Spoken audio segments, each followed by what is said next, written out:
Okay, guys, so today we are beginning the last chapter that I am working with you guys with, and that is chapter 3 of the Exploring Leadership textbook.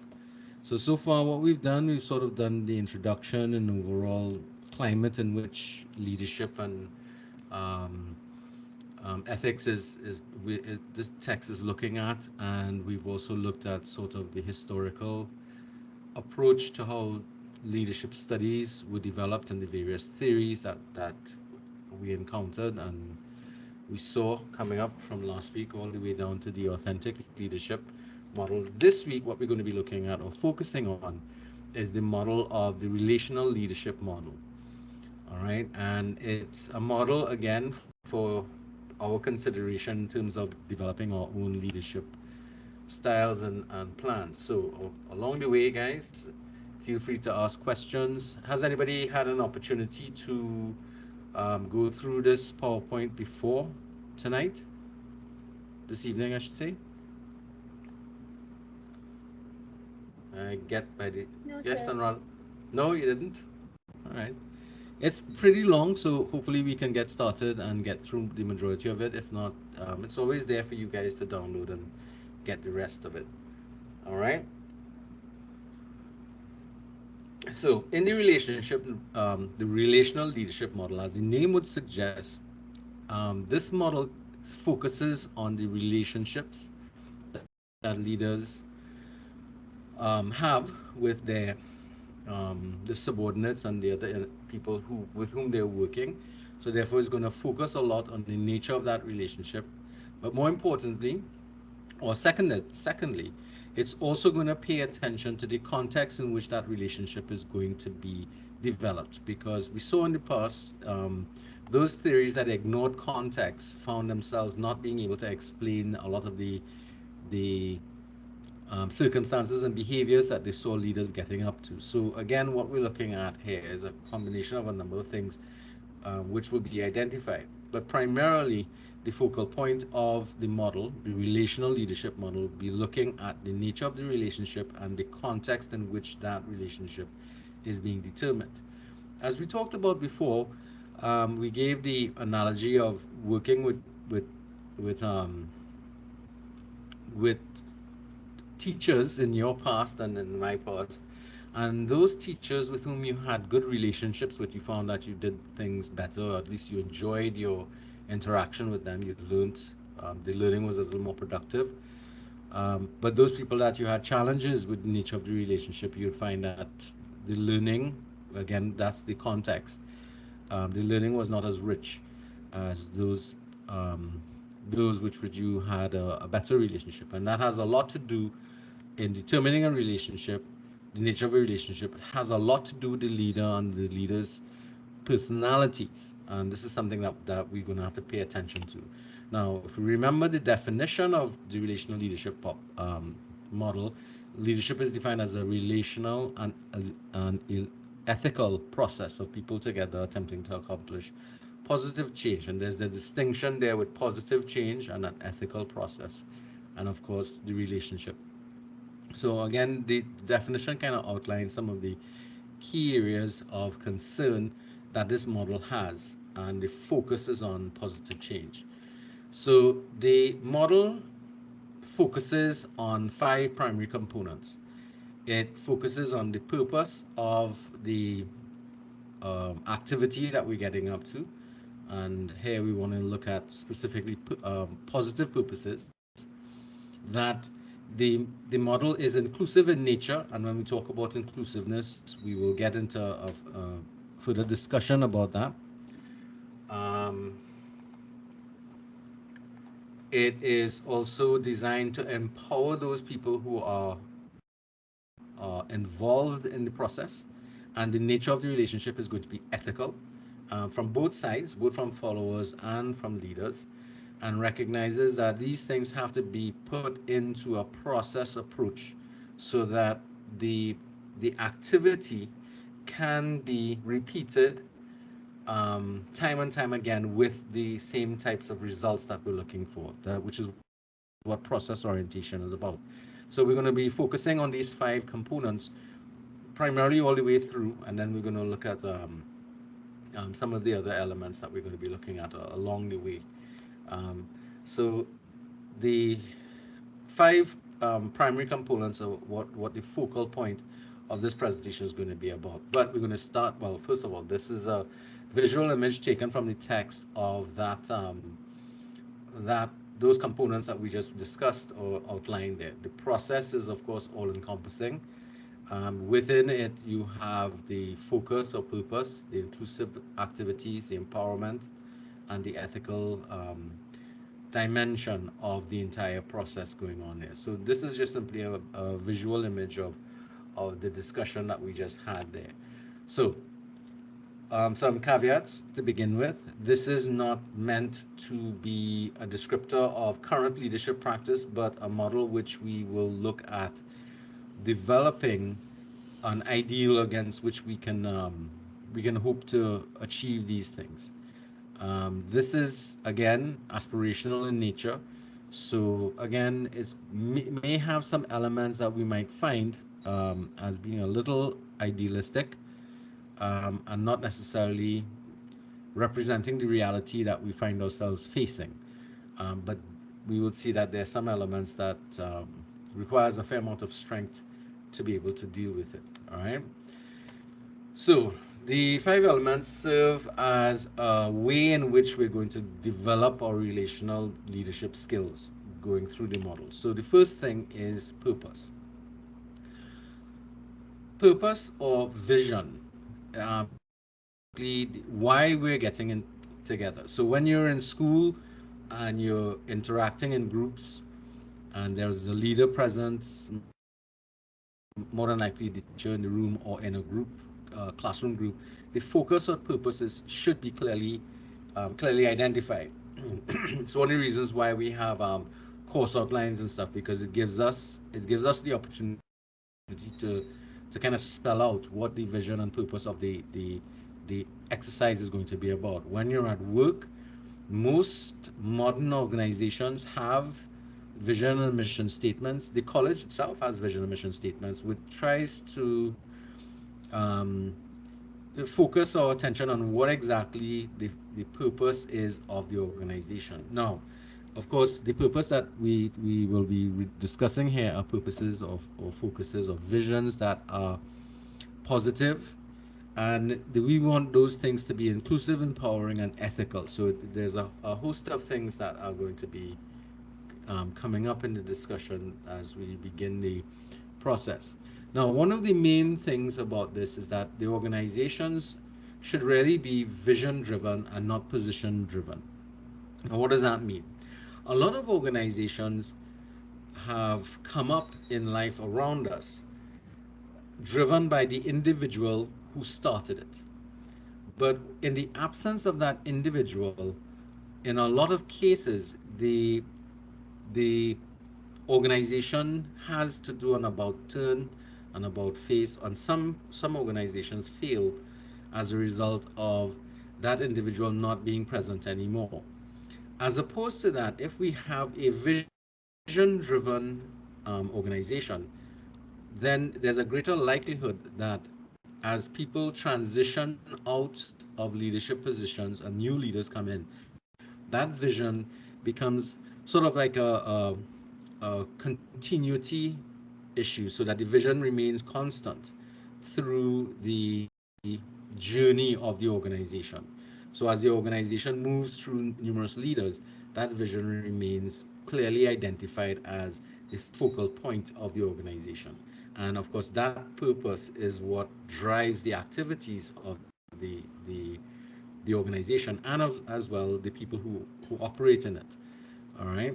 And of course, we want that vision to be a positive, ethical, highly, something that will add to the benefits of everybody around us. Now, there are examples of position-driven organizations that have failed, and some that have weathered the transition.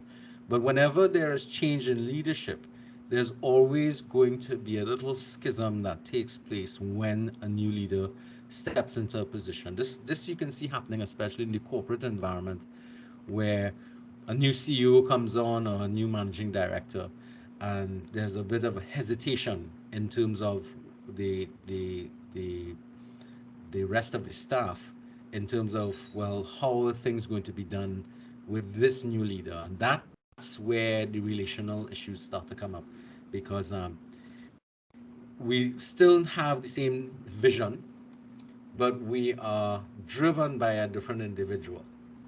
Okay, I see a comment here. Paige, you're seeing the screen now? Yes, sir. I came out and rejoined Yeah. the Okay. I group. think it was a matter of not refreshing. Happens Okay. sometimes. All right. Somebody just came in, Miss Davis. Welcome aboard. All right. So, vision and now there is a presentation from one of the groups that is going to focus a lot of attention in terms of vision and mission and how it's written and what its functions are. And that's going to be important. Now, to begin the process of developing the model, we have to go back to the first three-stage developmental process: knowing, being, doing. That has to do with the leader himself. The leader needs to know himself or herself, and they need to know themselves in a meaningful way, such as the activity that I've given you to do a self-analysis. You really need to spend some time and get to know who you are, and this is in a whole pile of areas. Just not, I am so and so, my mom is this, my dad is that, my grandparents are this, that kind of stuff, but a lot of things about yourself, which would include those skills that you have. All right, engaging to be knowledgeable about knowing what you are capable of doing, knowing what your strengths are, and in a lot of instances also knowing what your weaknesses are, because if you don't know your weaknesses, it can be problematic, because if you're unaware that you have a gap, then there's no way that you can attempt to fix it, because you're not even aware that there's a problem. So that part of the knowing process is important. To be aware of self and others as the being. How am I with other people? How do I behave with other people? How do other people think of me? Or what do other people think of me? That's also an important form of awareness in terms of how am I in being with other people. That has a lot to do too with my ethical values, and that then speaks to my actions, which is the doing element. So that we have to be going back to this three-stage model of the development of self-awareness. And again, there is a presentation from the first two groups that approaches this particular these particular issues. That's if for those of you who can remember, understanding self and understanding others. This is why we begin the exploration in more detail of these two areas, because it's important for us to understand who we are, what I value, and how do other people understand me, and how do other people view me in the world around us, because that's the beginning stages. And then, of course, my actions. What do my actions say about me? And that's something that I suspect that a lot of you all have practiced. You know somebody by looking at what they do. And in a lot of instances, sometimes we don't like what we see. But consider turning that frame of reference onto yourself and think about, well, why do people treat me the same way? It's sort of like, um, whatever. You're always finding yourself involved in a relationship that tends to be toxic. After it starts off really nice, but then you find yourself getting into some kind of toxic activities, and you find that this happens time and time again. Now, generally, you always one of the things that comes to mind is, or an explanation is that, just, unfortunate to meet these slack people all the time. But what you have to really think about too is, you have to also look at, well, why am I attracting these types of individuals in my life? What am I doing, and how am I responsible for that type of treatment? All right. Don't know if anybody here would like to chime in that they would agree with this, because that's a part of self-analysis that is a little more tricky, um, to kind of work through. Anybody has any experience with this? Realizing that you're your own worst enemy? Do I need to call names? This is kind of personal, but I just need a recognition of this. This might be something that you're aware of or have experienced.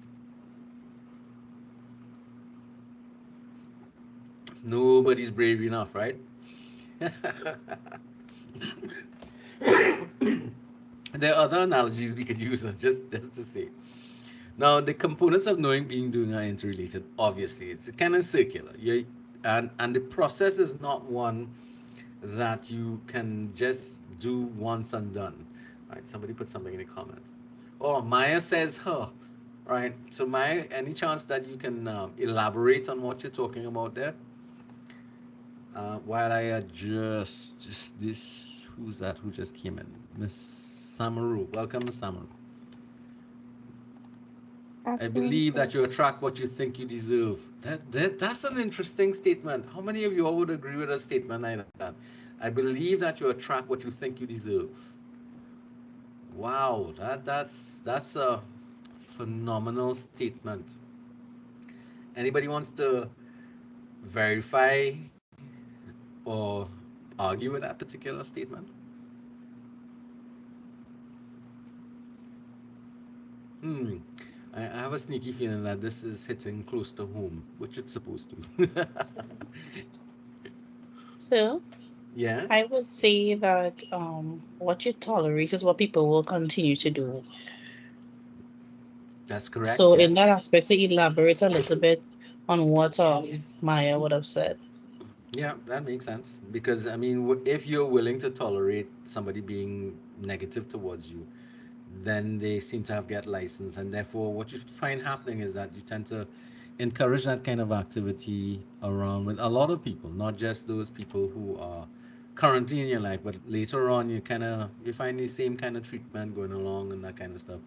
The same way that you know the the the issue that you know that you don't want to be close to any particular person that does certain types of things.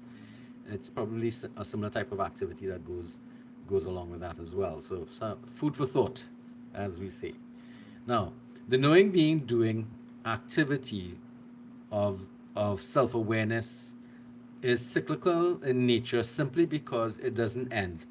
Because as we grow and we develop, we change, and we need to be aware of what those changes are and how people are responding to it, and how those changes are affecting what we do and how we do things. So we might start off a little naive in life, and as we start to move forward, we start to get a little more assured with our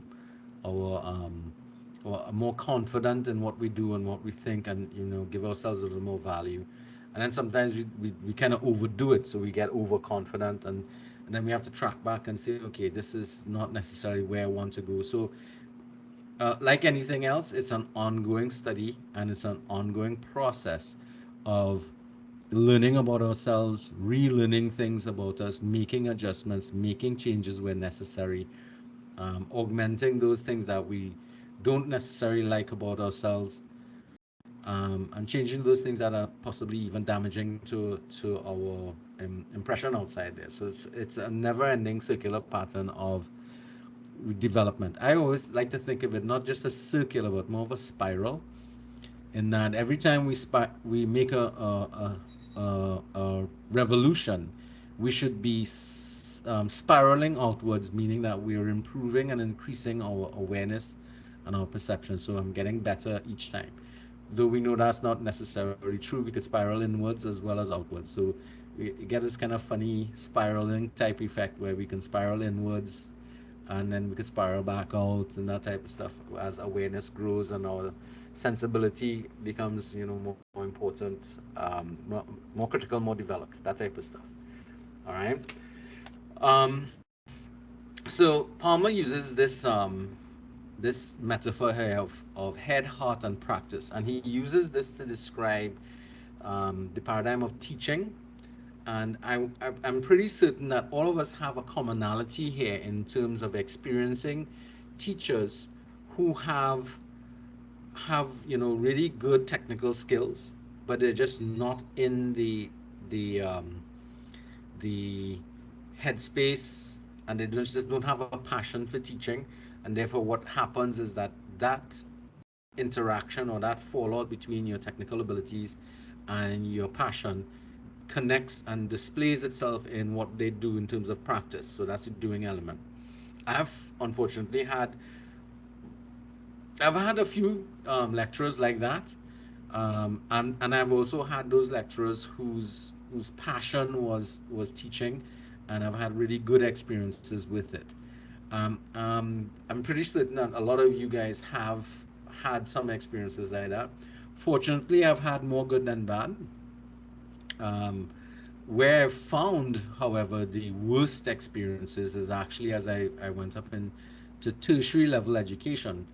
I encountered the most amount of what can I say, bad teachers. People who were there and not really concerned whether or not I learned, or anybody learned for that matter, and their behavior was very, um, I'm going to say a bit almost as if they really didn't care one way or the other if you lived or died, and whether or not anybody understood them. So as long as they had their position and they were teaching, they were happy. That was it. They didn't really care if anybody else um, learned or developed from them. It was really a weird place to be. And I found it funny because at a higher level of education, you'd expect that you'd have better people in the practice, but yeah, not such luck. The unfortunate place that this happens in a number of students' lives is actually in secondary school. And unfortunately, it happens with English teachers and mathematics teachers a great deal. Would any of you all agree with that analysis that I'm Yes. using? Yeah. And I think it has a lot to do with the fact that though the person might have qualifications in math and English, they really don't like the subjects. What do you think? Yes, no, maybe? Somebody said yes. Who was that? Are you willing to share your experience with that particular element? No? I All had right, so a, moving. Oh, go ahead. it was English, but literature. All right. Uh, Yeah, and the teacher was just terrible and boisterous. So I would agree with what you're saying there. I came across it with a math teacher and when I was doing my secondary school work. Really intelligent guy, can do a lot of stuff, but just did not have a passion for learning, at least at that teaching at that point in time in his life. He became a better teacher afterwards, and because he was a young person when he first started, and he's still I guess trying to find his way um, in the in the scheme of life. It's sort of like welcome back, Priya. It's sort of like with anything. I mean, sometimes we try something, but I'm finding it very um, very unfortunate that a lot of younger students, young people are entering the teaching service not from a love of teaching, but because it have a nice salary and it have good holidays. So the motivation to get into teaching is really bad. Um, I've actually had a bad experience with my nephew having a teacher who had that, and she would say in the class, she said, I, I, I'm just teaching until I could get myself an engineering job, because that's what they wanted. So, and making that statement in the class really negatively impacted the class. In fact, we had to find um, alternative sources of him getting some instruction in math and so on, because math is such a critical subject that you require some assistance if you're having problems. So fortunately he did well across the board. But I met with that teacher in one of their parents' days, and when I told her about it, she was very unapologetic about it. Yeah, I'm just here until I could land a better job in her engineering field, and that was like the worst thing you could ever say to students. Not, but I have to say she was at least being honest. All right. So people will collaborate with those people that they view as being credible. And your credibility is based upon evidence that you know what you're doing. All right. So if you pretend, and that's the worst thing you can do, is pretend you are supposedly technically competent in a particular area, and your performance tells a different story, then you're going to have a particular response from people. It means, therefore, that leaders need to demonstrate serious competence in their area of specialization when they're getting into a job, so that means that they have to acquire a certain amount of skill, a certain amount of information to be able to do so. I'm pretty certain that in the work environment we come across people like this. They even have qualifications and certification, but they don't seem to really understand their subject matter properly, and they come across as they may be what's the word I want to use, book smart, but they're not street smart kind of thing when it comes to the skill levels that they need to be having and what they need to be doing with it. That any of y'all ever came across that, managers who are in a position, primarily they got there because they said they had the qualifications or they have evidence that they have qualifications, but when they actually get into the job they really don't know anything, they don't know what they're doing. You might have had experiences like that. Anybody?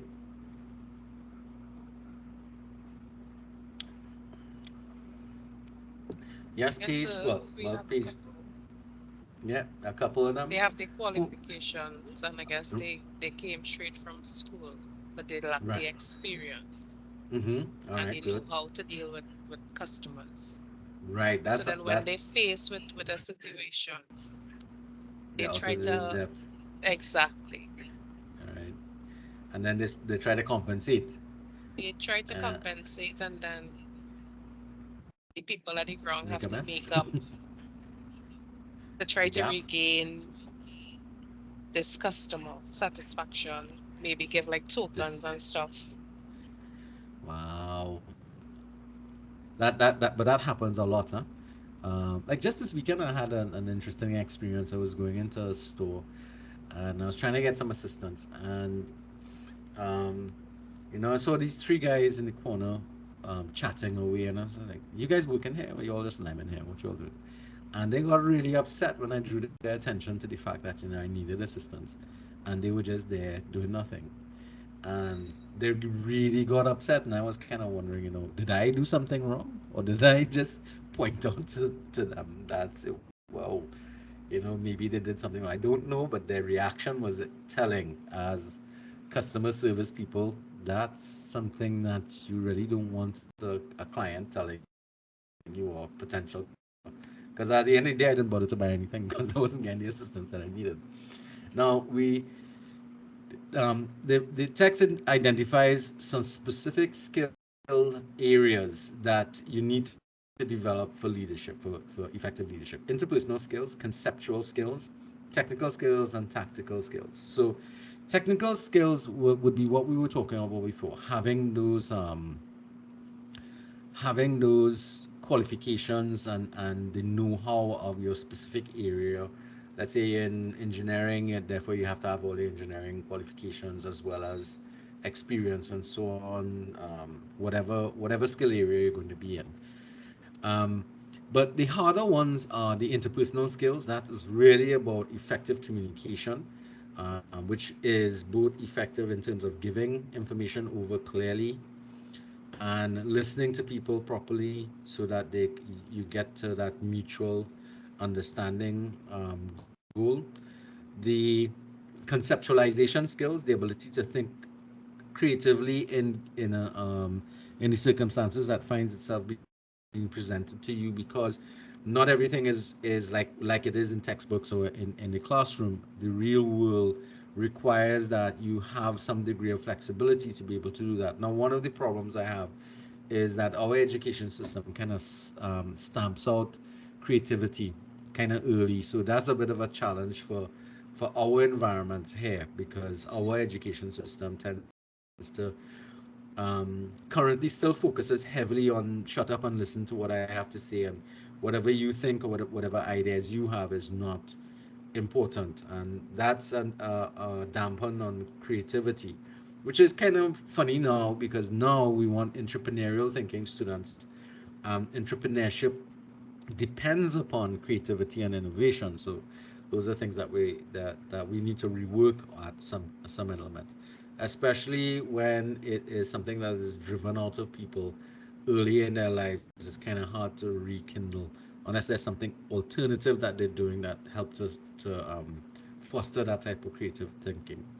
And the last one here is tactical skills. So that's the skills of negotiation, um, human relations, and other skills needed to meet objectives. So here you're talking about being able to run a meeting, to negotiate with people, find compromise, build consensus. Those kind of things, they don't come easily. They take practice and they take experience. And these are skills that managers first coming into an office don't necessarily have, especially as Ms. Thomas was talking about.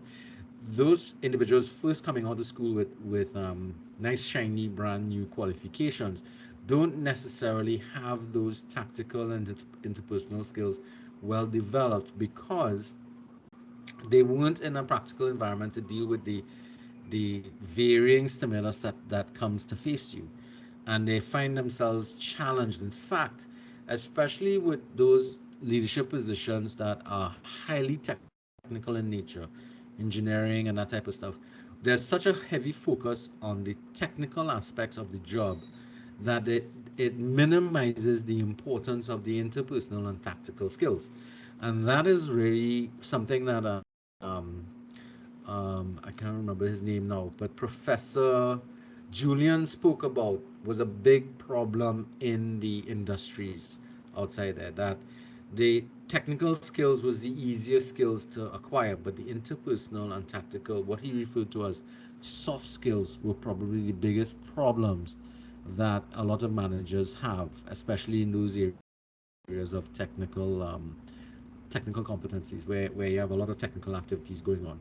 Um, he was really referring to the petrochemical industry, and what goes on in there, because I mean you could create some serious problems there if you are working with somebody who's just poor at communications, um, and they're just unable to develop good healthy relationships with people around them, because they kind of grew up kind of antisocial, or kind of, what's the word I want to use, almost withdrawn from society, or withdrawn into their studies and that kind of stuff. So they're not really good at socialization skills in particular, which is one of the reasons why a lot of schools focus a lot of attention on trying to develop socialization activities in the school setting to allow for the development of socialization skills. It's something that they tackle pretty early in the life of a child. So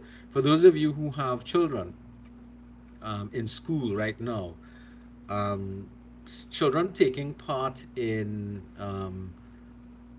extracurricular and activities is really an important part of developing their interpersonal and tactical skills from a practical point of view. It's not that they're going to get a subject in it, but it means that they're able to talk to people, work with others, treat people fairly, understand that there's a give and take in relationships. Those are things that are important.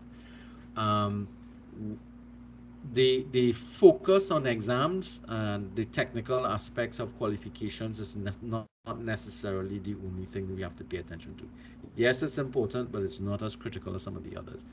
um, but we are so focused on pass an exam that it's a different issue altogether. All right. So as a leader, you need to have these four primary set of skills as seen as being essential to your leadership potential. And it means that you need to pay a lot of attention, especially if you know you have weaknesses with any one of these. You need to spend some time working on that and developing better skills, better skill set in that area there. All right. Now, the being element also speaks to your values, your character. And what gives you what kind of determines that, it really is what are your principles. Your actions begin to tell a lot about what you perceive as being right and wrong, and that is something that will become very apparent to people when you begin to work with them. They will know well, more importantly, regardless of what you say, they will know what you really value by the nature of your actions.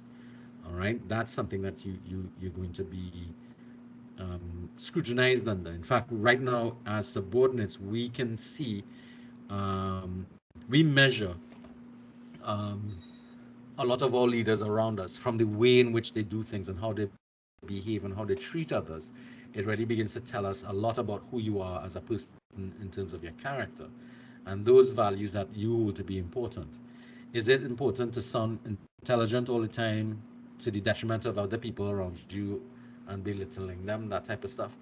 Those are the kind of situations that you kind of find yourself telling in terms of your character and your value structure.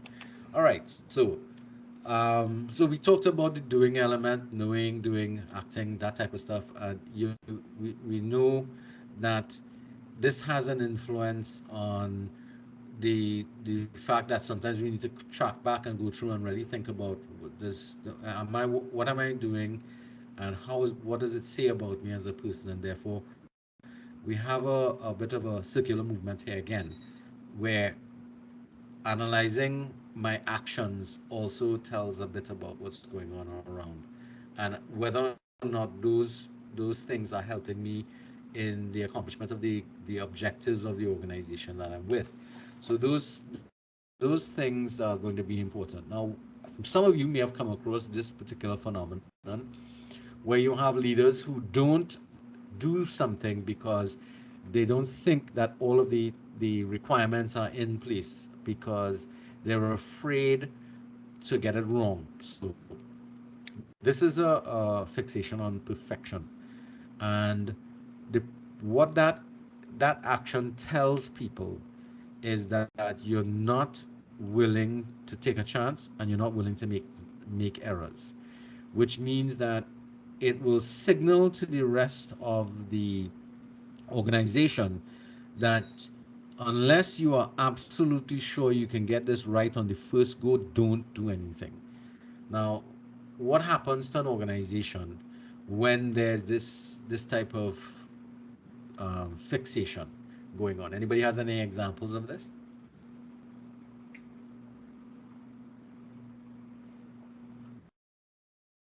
Anybody can answer this? No. All right. So it's very simple. What ends up happening to an organization when there's a fixation on getting things right all the time is nothing. You At the end of the day, nobody does anything in the organization because nobody's afraid, nobody's willing to take a chance. Because if the leader doesn't want to take a chance, then the followers will not, because they will read from that I don't tolerate mistakes. And if you make a mistake, you're going to be held in you're going to be held to account for it, and therefore more than likely you'd be punished for that type of stuff. Now, the opposing factor to that would be developing an attitude towards learning on the job, which means you are okay with taking chances and learning on the job. Now that's part of the process. Nobody comes into any particular organization being fully aware of everything that's required for that job and to get the things done, and to be a good leader.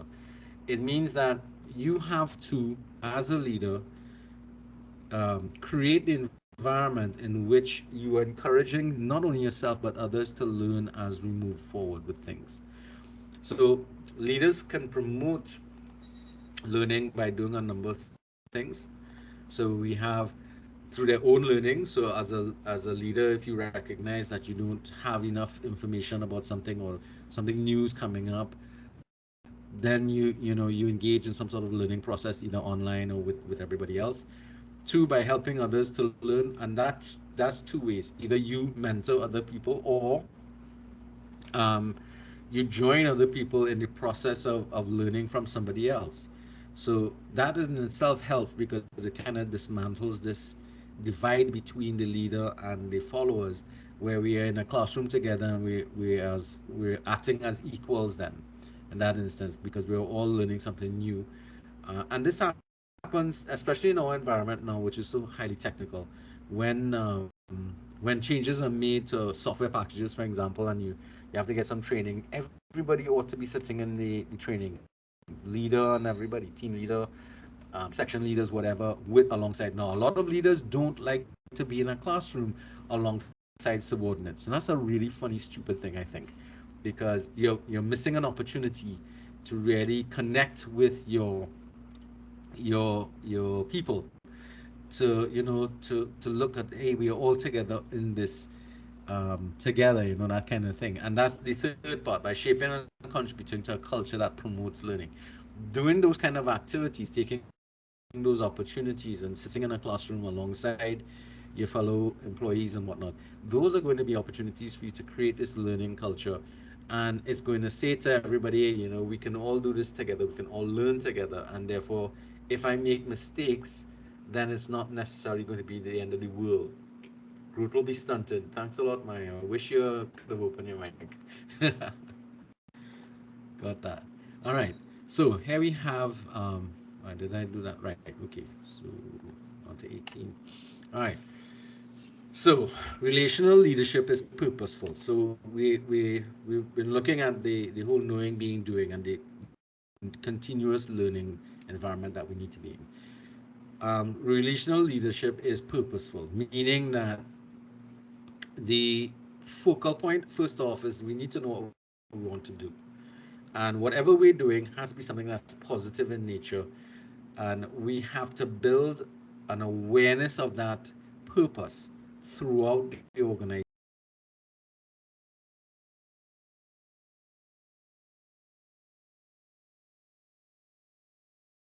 So your mic on mute. How did that happen? Oh no, I think I touched the space bar. That happens. I apologize. Where did you lose me? On this slide here or the slide before? Anybody wants to tell me where you lost me? Do I pick up from here or the previous slide? Here or here? So the previous slide. This one here? So did you lose me from all when I was discussing the methods of promoting learning? So it was finishing up there. All right. So what I was saying, right? Thanks a lot, I can't identify who that was. Omar. All right. All right, no matter. Thanks a lot. All right. So what I was saying is that taking the opportunities in the knowing, being, doing to create this learning environment is going to pay dividends in the future, because it helps you to connect with your staff. If you, one, create the environment, two, you join people in the learning, collectively, and you don't separate yourself out and make yourself, you know apart from each other. You might actually have to learn a little more than everybody else. Being a supervisor means that you might have access to certain parts of the software that others will not have. But at the end of the day, if you do this in a shared environment, then it creates a better feeling in the organization with your leader. Now, this is the part that I think we kind of really fell apart. So relational leadership is purposeful, and we were talking about, all organizations need to have some focus, some vision, or common area that we're looking for. But the goals that we have set up, first of all, we're assuming that they're going to be positive, and that we're working towards something that's not going to have a negative impact, at least intentionally, on the world around us. But more importantly, is that we have to make sure that that vision or purpose is shared among all of the individuals of the organization. For the simple reason that you might have a vision set and new people join the organization after the fact. It means that as these people come in, they have to be indoctrinated into what that vision is. You don't just hand them a brochure and say, "Hey, read that," and you can see what's going on. And if you have to do something a little more than that, because if people don't share that vision with you, they're not going to be as committed to the development of that particular um, organization as others are. This is something that a lot of older organizations need to be doing on a regular basis as they bring new people up on board. If it's a brand new organization and everybody is coming on board at the same time, that's a much easier environment to create that vision and move forward with it. But even with that new organization, you still have to realize that later on, new people are going to join the organization, and therefore you have work to do in order to bring those people on. How many of you all, when you joined a job, got indoctrinated into the organization by somebody from the organization who was there before you? Or did you go into a job and you're kind of just guessing at what was going on? Somebody's hand went up and just went back down. Who was that? So, when I entered my company, we actually had a Uh-huh. whole basical, Orientation. basically a orientation with HR and the do's Right. and the don'ts, and we were Well, they introduced to did the mission talk and the about. vision statements and Right, good. That's what they're supposed to do. Yeah, all of that. that's the kind of organization that understands the need to, um, share the purpose of the organization, to get your actions connected to the common direction of that particular organization. If you jump into an organization, you find nothing like that happens, then there's no well, first off, there may not be a vision and mission statement for the organization, but somebody needs to orient you into what we're doing here, and this is how we do things, that kind of stuff. Now, Thomas, you had the official indoctrination from HR, but then what happened when you got on the floor? Did anybody give you an unofficial indoctrination as well? Well, yeah, first the onboarding was done by HR, and then my line manager would have walked me through the department, Right, was introducing to the staff, and then right. the duties and responsibilities. But I was trained And by then when the somebody senior when I got right, to the okay, somebody, company, right, good. somebody who was there for years. Good, excellent. And then who then taught you about the reality of the company? I mean, after the training, I was thrown into the ocean, so I kind of learn in flight. I get a wide awakening that this is what I signed up for. Right, right. So at some point in time, nobody came to you and said, "Hey, despite what these people are doing and what they say, this is the reality of what you're gonna face."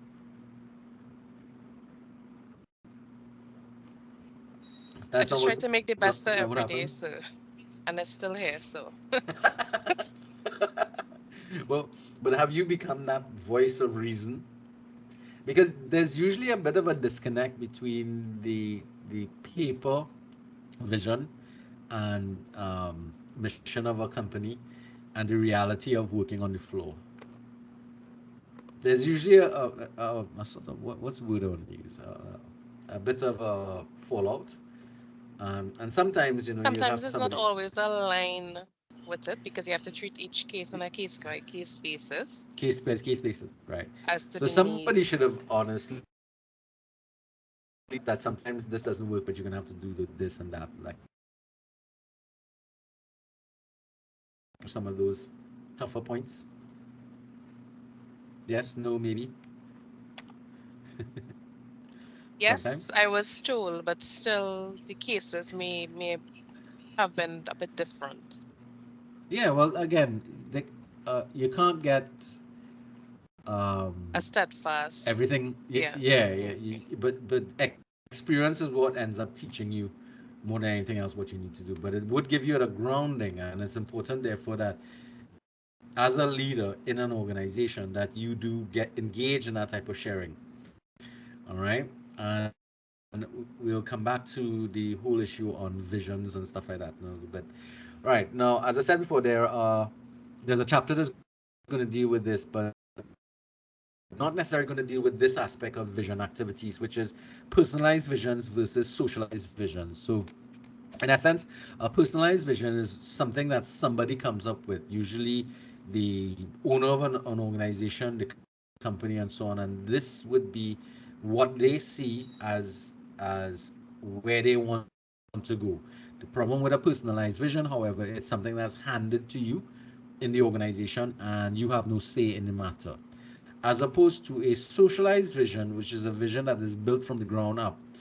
Now, this obviously can't happen every time you step into an organization, but if you've ever engaged in the development of a vision and mission statement for an organization, it's a very unique experience.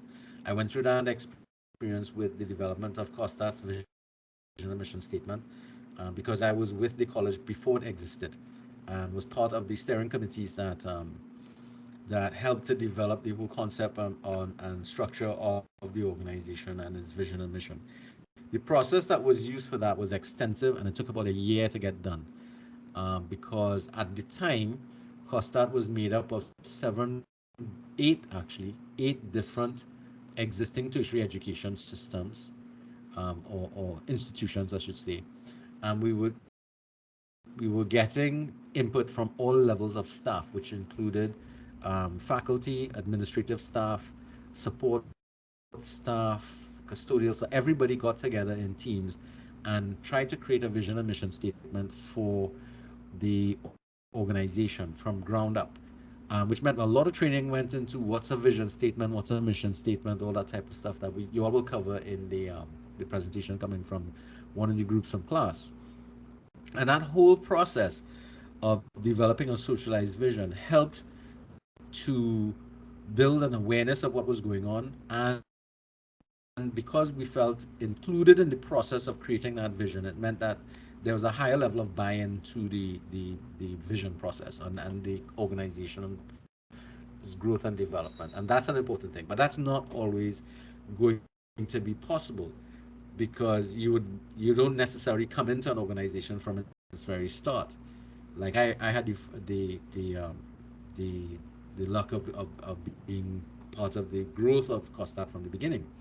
What happens, therefore, is when you have like what Ms. Thomas was just referring to, when you have an established vision and mission statement for an existing organization and new people come in, they have to be acclimatized and indoctrinated into the organization and kind of being told, okay, this is what happened, and you give them a little backstory on the growth and how it developed and so on, and a little bit of the history will help in terms of understanding what that's about, so that it hopefully will help to develop a sense of commitment to the organization and a sense of I'm part of this process that's going on here. And that's the difference between a personalized as opposed to a socialized vision. And that's not necessary. Socialized is probably seen as um, the more the superior methodology, but personalized vision can become socialized if you go through the process of trying to get input from other people around you. But at the end of the day, personalized tends to remain personalized. So that's something um, that you need to look at, because this quotation here: effective leaders don't just impose their vision on others, they recruit others to a shared vision, especially in our digital age. When power tends to be coalesced around an idea, not a position, leadership is a partner, not a syndicate. Could never remember that word.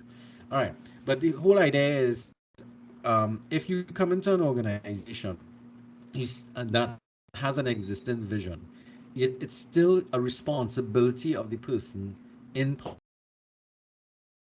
to ensure that that vision is shared and people understand it, and they can come to grips with it and be part of the whole process. Vision is supposed to animate, inspire, in this case might be, and transform purpose into action.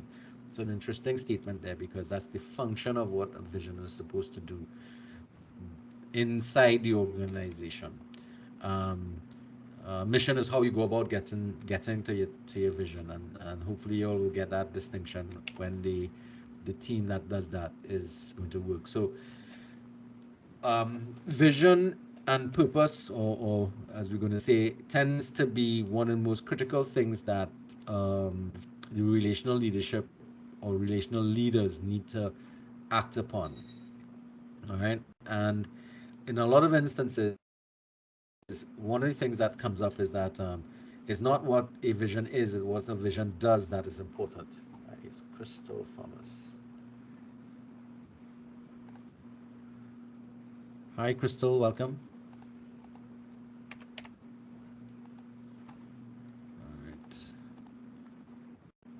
All right. All right. So it it the you see that degree of motivation that comes when people buy into a vision. That is something that is very difficult to describe. It's almost like you're dealing with a charismatic individual. If your vision is one that is awe-inspiring and you want to be part of this, then regardless of who the leader is, you want to be part of this particular exercise because you view it as being really important for the world, or really important, and something that you want to be involved with, which is one of the things that is really interesting about the development of a really good vision for the organization and its mission statements. Those are things that you could be proud of having, that type of stuff. Um, so one of the things that happens when an organization creates vision is that it may take an older organization and call for change. And change is one of the constant things in life. Now, we're talking about a positive change here, but at the end of the day, any change starts off with some negative reaction, and therefore, the relational leadership model has to treat with dealing with change management, which again is one of the chapters that is going to be presented. That's the last presentation for one of the groups, because when we have a change in our vision, our mission statements, it means that the organization is somehow or the other changing gears.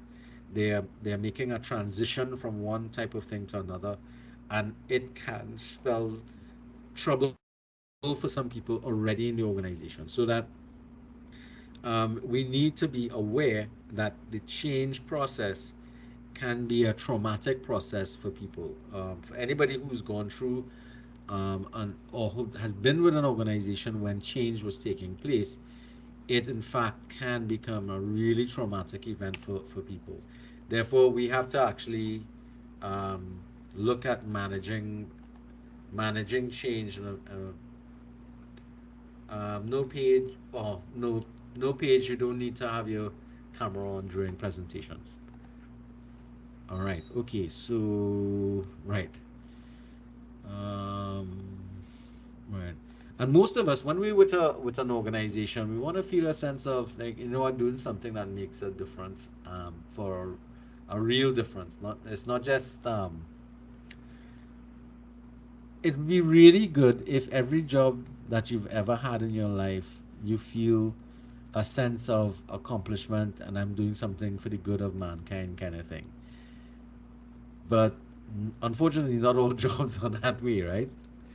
But at the end of the day, it'll be really nice to be working in an environment where you get that type of euphoric feeling from being involved with the organization. That is a really interesting impact that vision and mission can have, especially when you're making changes. Now, in the change process, the change theory tells us what we have to do is we have to unfreeze the organization, make the change, and then refreeze it. Now, usually, in order to create that unfreezing activity, there must be some sort of trigger event that creates that. Now, that's one of the biggest changes that took place in Costa recently in its recent history has been the transition out of face-to-face classes into the online environment. Now that's a massive amount of transition that took place in an extremely short space of time because We made it, well, I remember making my transition from face-to-face classes to online classes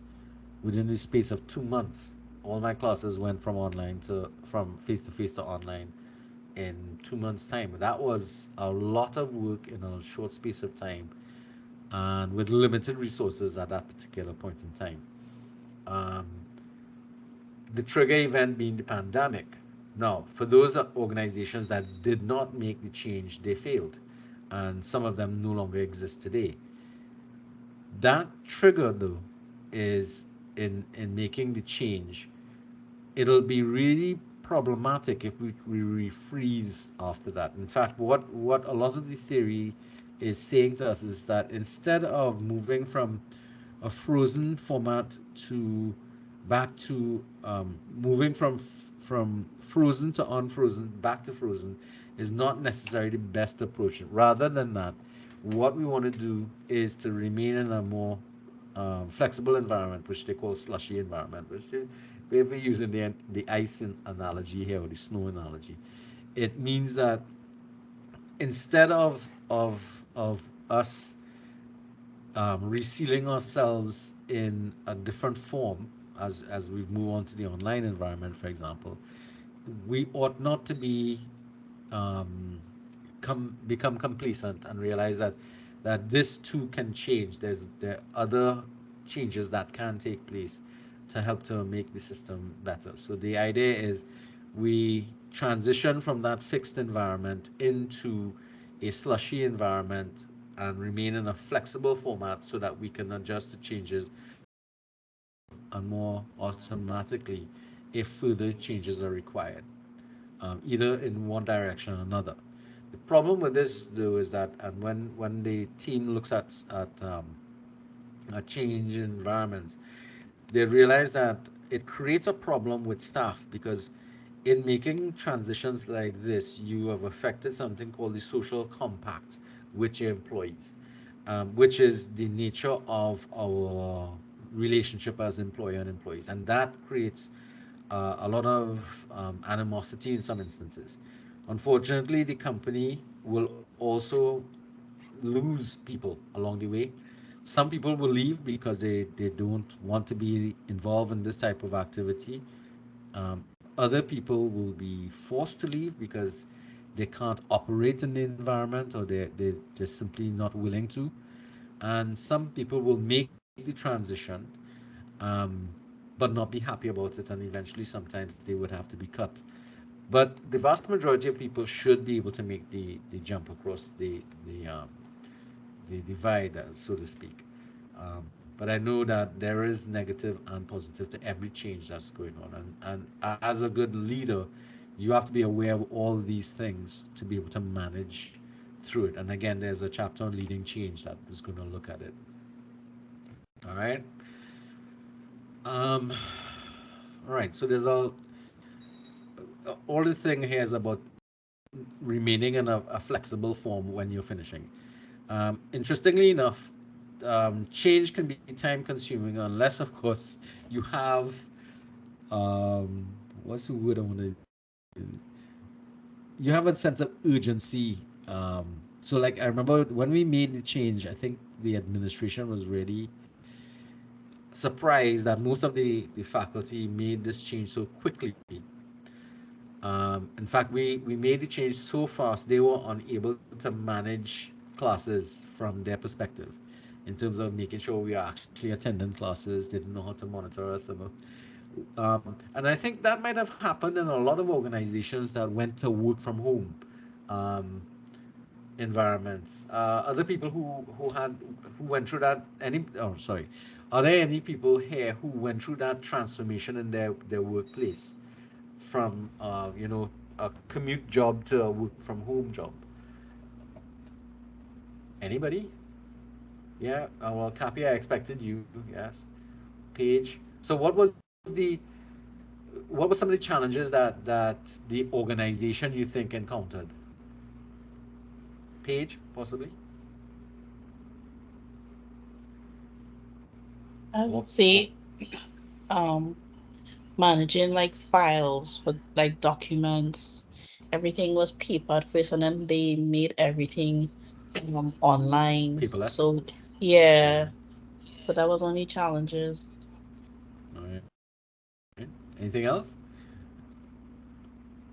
So Did they were they able to clock your times?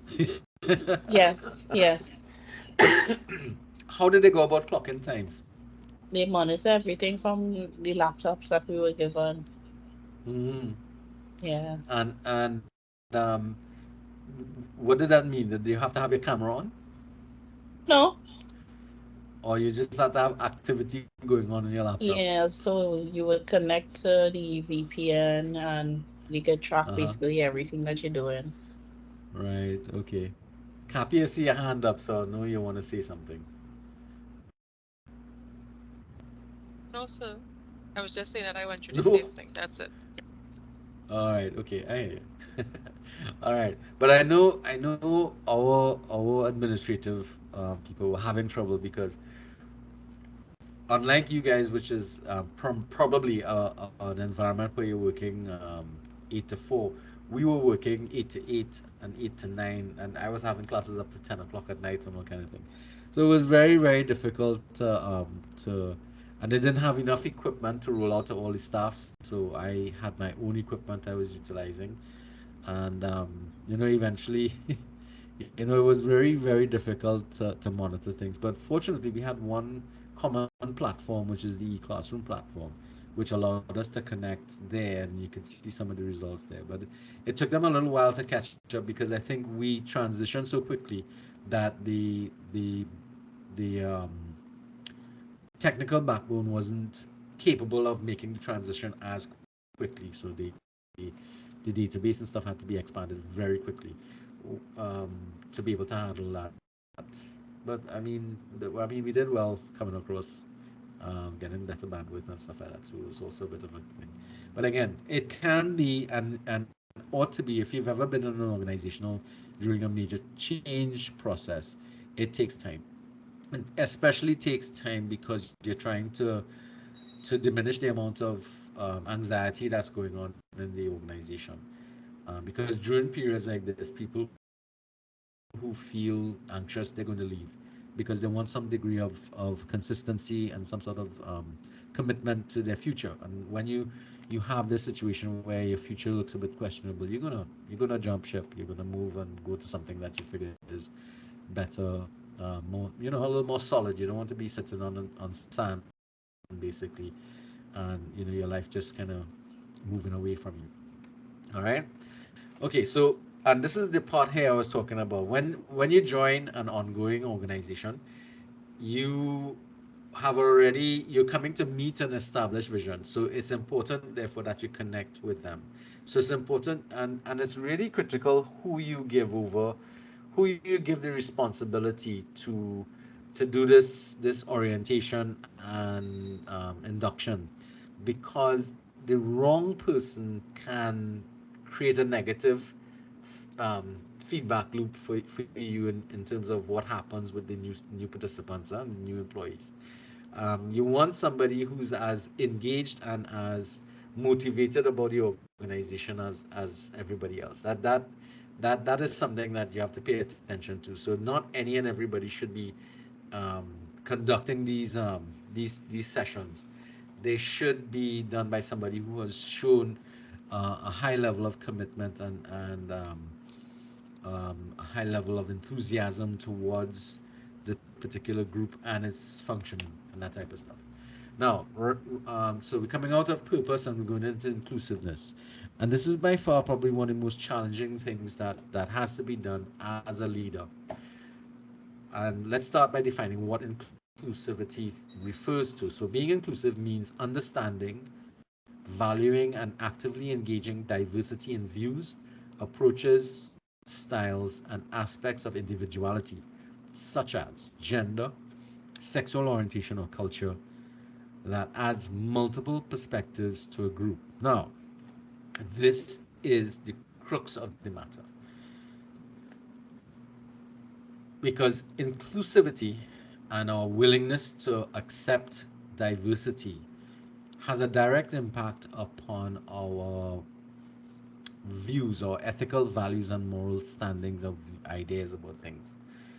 And this is where there's a disconnect sometimes because being inclusive, especially in our modern age today, one of the areas that creates the most amount of problems is the area of gender and sexual orientation, especially with the development that we've started to have with multiple genders, not necessarily just male or female, and the multiple sexual orientations and the kind of culture that's going on. Now, Trinidad is still a bit of a um, kind of, well, I'd say a little immature when it comes to these areas. But if you find yourself going to work in an organization outside of Trinidad and Tobago, you're going to come across a lot of differences that can become seriously problematic for you.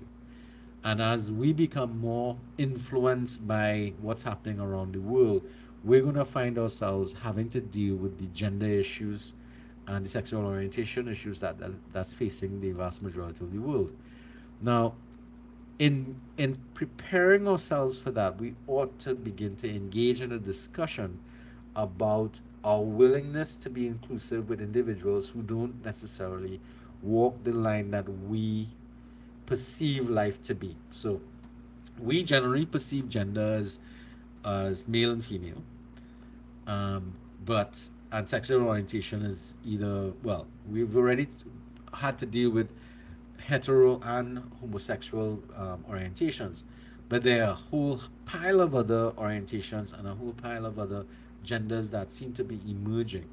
Transgender, binaries, there's a whole, so much so there's a, people make fun of it, they call it the alphabet people, transgendering and all that type of stuff. And the fact of the matter is that at the end of the day, what we're looking for is how inclusive can you be as an individual in treating with people from these um, different approaches in life. And the reason for that is because we cannot perceive the world around us from their orientation, simply because I can't think like a trans person because I don't see the world from their perspective of a man or a woman trapped in a body that is not synced with my sexuality or what I feel my gender is. Now, we might perceive this as an imagined thing, somebody's just trying to pretend to do something like that. But for those individuals, that's their perspective, and therefore that's their reality, and that's a challenge that we're going to have to face. I mean, have any of you all had to deal with any form of well, faced with this challenge at all? I've faced it a few times in classroom spaces. Yes, I must say I've dealt with it primarily more with men or women who are whose sexual orientation is more homosexual or bisexual as opposed to heterosexual. But dealing with transgendered individuals and stuff like that, no, not yet. Any of you all had that opportunities to explore that? Anybody? Or worse, let's ask another hypothetical. What would happen when you come across somebody like that in your workplace or in your life around you? What is your reaction to these things?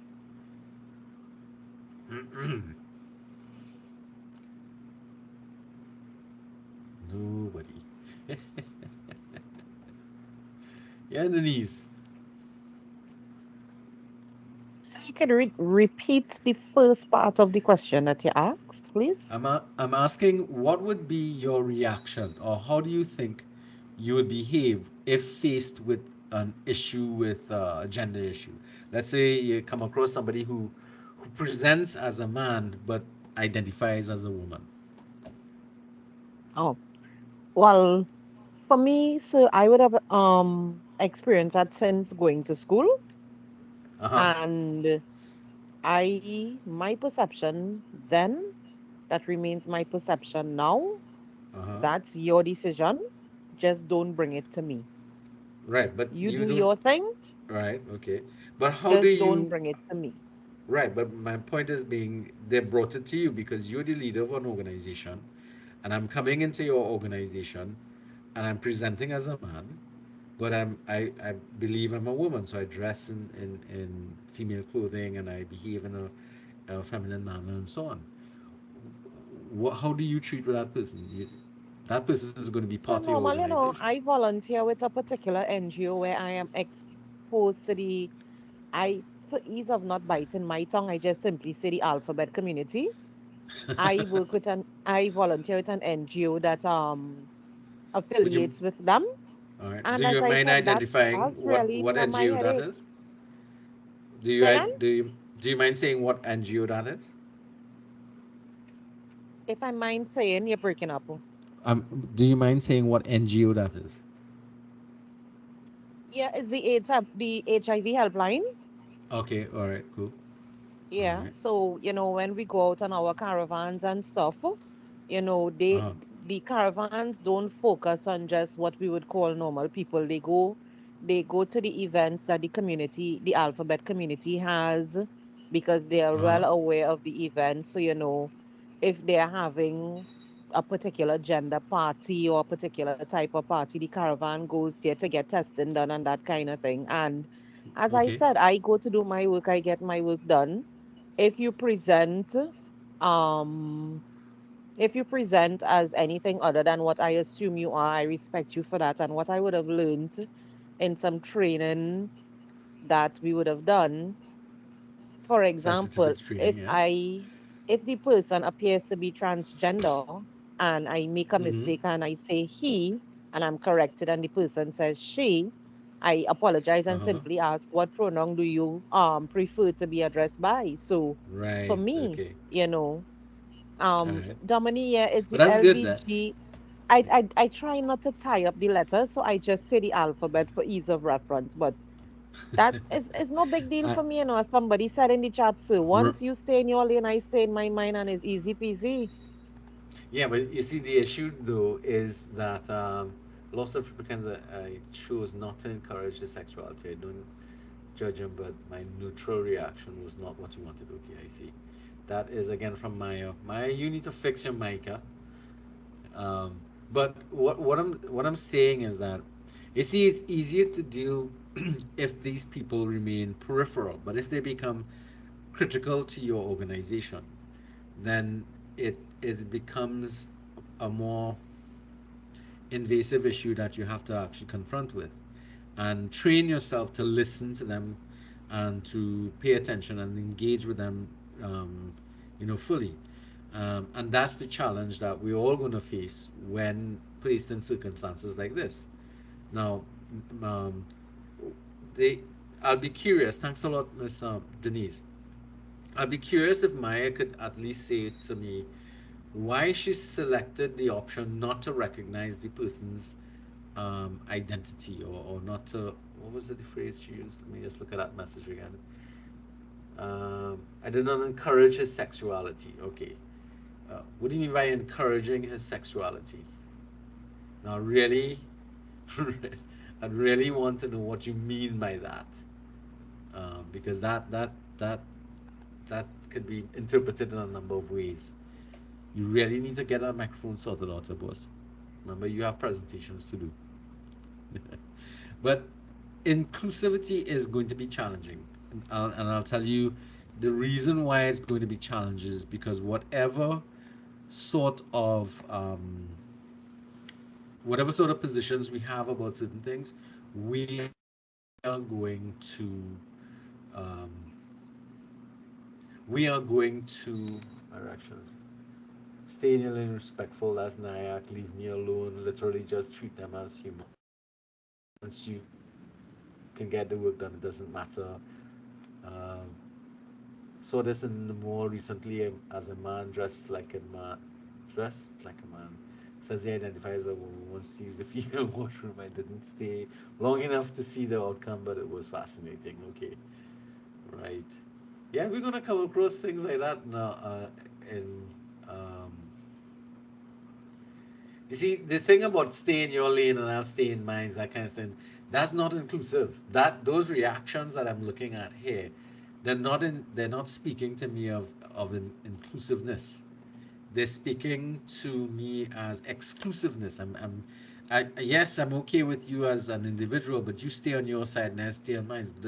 It means we don't really have to cross paths, and that is not what we're speaking about here.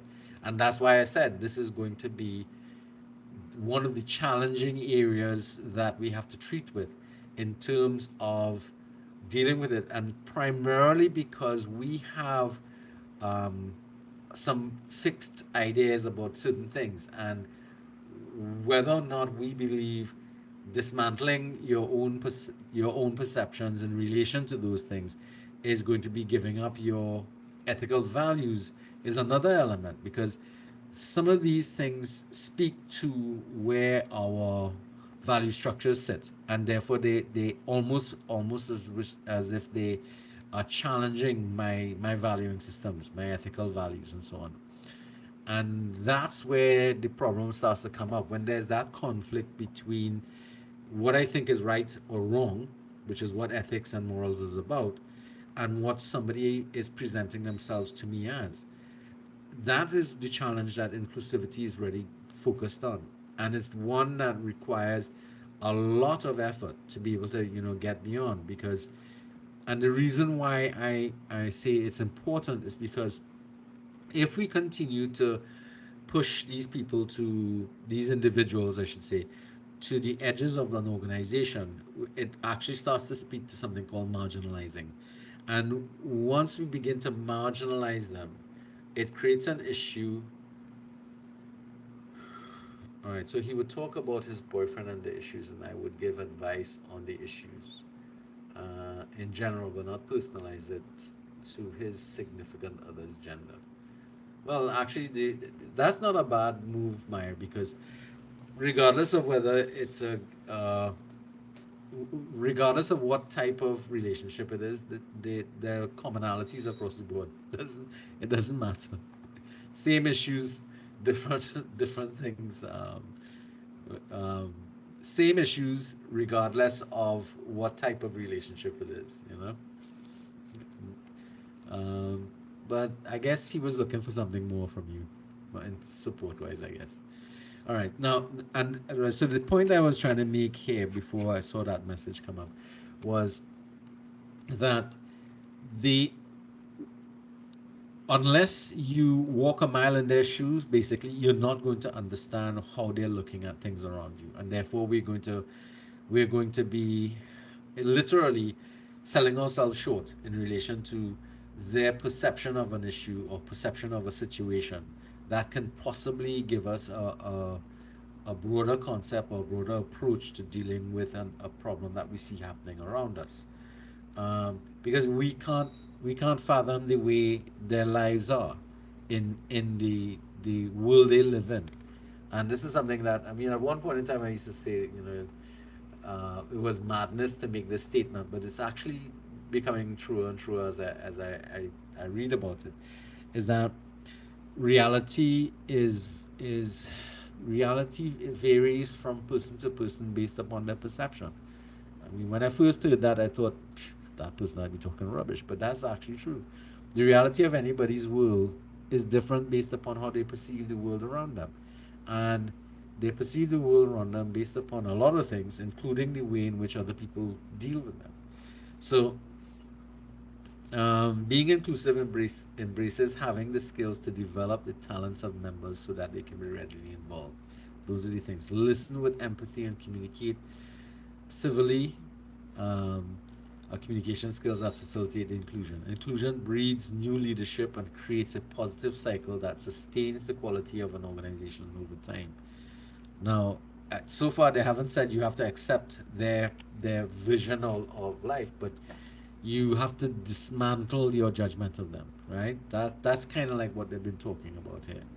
Um, Regardless of what walk of life people come from, we want them to be, um, you know, enamored with the vision and purpose of the organization, and regardless of where they come from, or what religion they are, creed, whatever you want to think about, they all feel that this is part of them, that they can be part of this.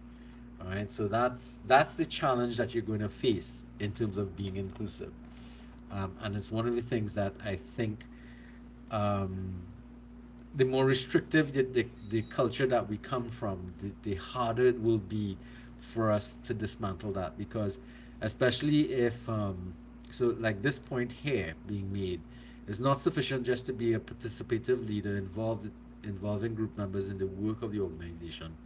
They have to go further and recognize that in many cases, organizational culture has to change to effectively involve people who have different backgrounds and different views, and who may not embrace the dominant cultural norms. Now, that's something that um, the United States in particular has some serious issues with, because the dominant cultural forms or norms in their societies is different to the ones that we may have, but we have the same inclusivity issues facing us in the same manner, not necessarily in the intensity that it finds itself being seen in the United States.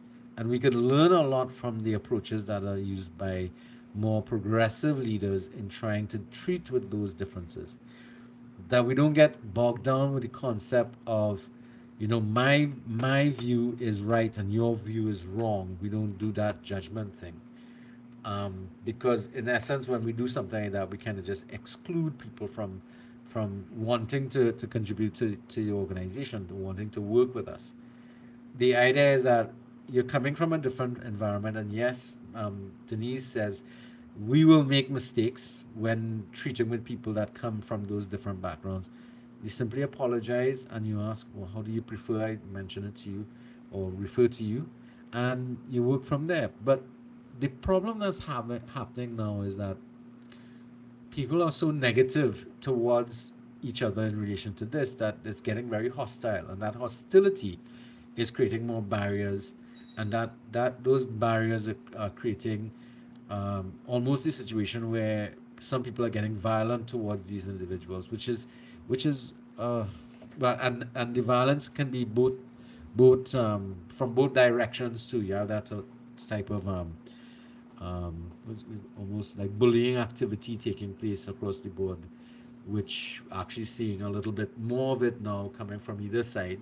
Doesn't matter, but everybody's just trying to stand their ground, so to speak, and they're facing off, and there's nothing that is inclusive in that type of activity at all. A good leader has to learn how to treat with this, because it's going to become problematic as it becomes more endemic. All right. So I like the use of this word. I think about the message you're sending when we use the word we instead of the word I. That's something we talk about a lot. There's no I in the word team. um, but that's the kind of approach we have to look at. But those are things that you're going to be working on over time to be able to get get a higher level of inclusion taking place in whatever groupings you find yourself in. Now, when we come to decision making, there's another issue that we have to face, and that is oftentimes when we come to make a decision, one of the things we do is vote. In fact, we vote on things in classes all the time. We say, okay, who's in favor of this? Everybody puts their hand up, I take a count and say, okay, so the yes have it and the no's don't. What's better is actually, rather than using that democratic approach, is to use a consensus approach, whereas we don't exclude those people who have a problem. We find out what's the problem. We work with them and say, okay, well, maybe if we adjust this option this way, we can include some of the concerns you have. Because think about this: you have a group of 10 people, you take a vote, and 6 people out of the 10 agree to one particular idea, and 4 don't. What ends up happening is that you have a situation where you have a core group of individuals who, or 40% of people who don't care to participate in your activity based upon the way in which things are going. That's not a good thing, is it? Think about think about running a country like that. You have um, well, 52% of the no, not 52, 47% of the country unwilling to participate in your activities. They just take a hands-off approach to what's going on. And you're getting what I'm talking about. Because what happens in a fully democratic system is that you end up having a minority over a majority taking part. Now let's break this down. Again, we come back to the 10 people. There are 5 people who agreed to a situation, 2 people who abstained, and 3 people who are against it. You understand what's going on? So you go with the majority count there, and the majority count is still 5 people support it, but 5 people don't. The better approach that the relational leadership to be more inclusive is to engage those individuals who are on the fence and then those who are against, and find out what's going on, why they don't like, or they have problems with the issue or the decision, and therefore you're going to be able to try to work them into getting consensus, because consensus means that though I don't fully agree with what the choices you're making, I will still support where I can in relation to that. So you get some partial support for it. Remember, we talked about that in dealing with chaos theory. Partial support is better than no support at all. Okay, that makes sense so far, guys, in terms of decision making in that promotes inclusivity. All right, all right. So another aspect of inclusivity is also not only the people within the group, but those people peripheral to the group, those people that are stakeholders and shareholders. So I know, for example, whenever we make decisions about making changes to any of the programs, we don't just do it willy-nilly. We have to engage the people inside the organization, which is students and faculty and administration. Those are the people inside the organization. But we also have to engage the stakeholders and shareholders. So the stakeholders and shareholders are those people who use our students and their qualifications. So we have to engage with businesses, firms, the government, and all these individuals, and let them have their say in what's going on, to be able to, make decisions that will meet the interest of all of these people who have an interest in what we're doing. So the same thing happens for the leader. The leader has to identify these things and have to do focus groups, and they have to engage in meetings with all of these people to be able to make a informed decision about how to go about making any change, or getting anything moving forward, and in an inclusive manner.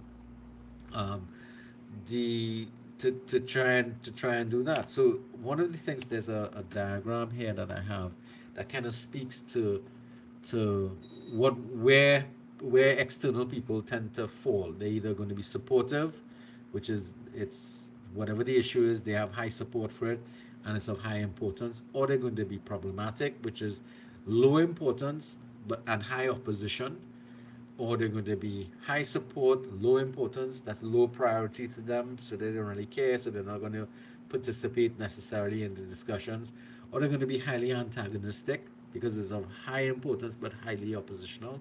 So you want to kind of get people to fall into the most supportive area.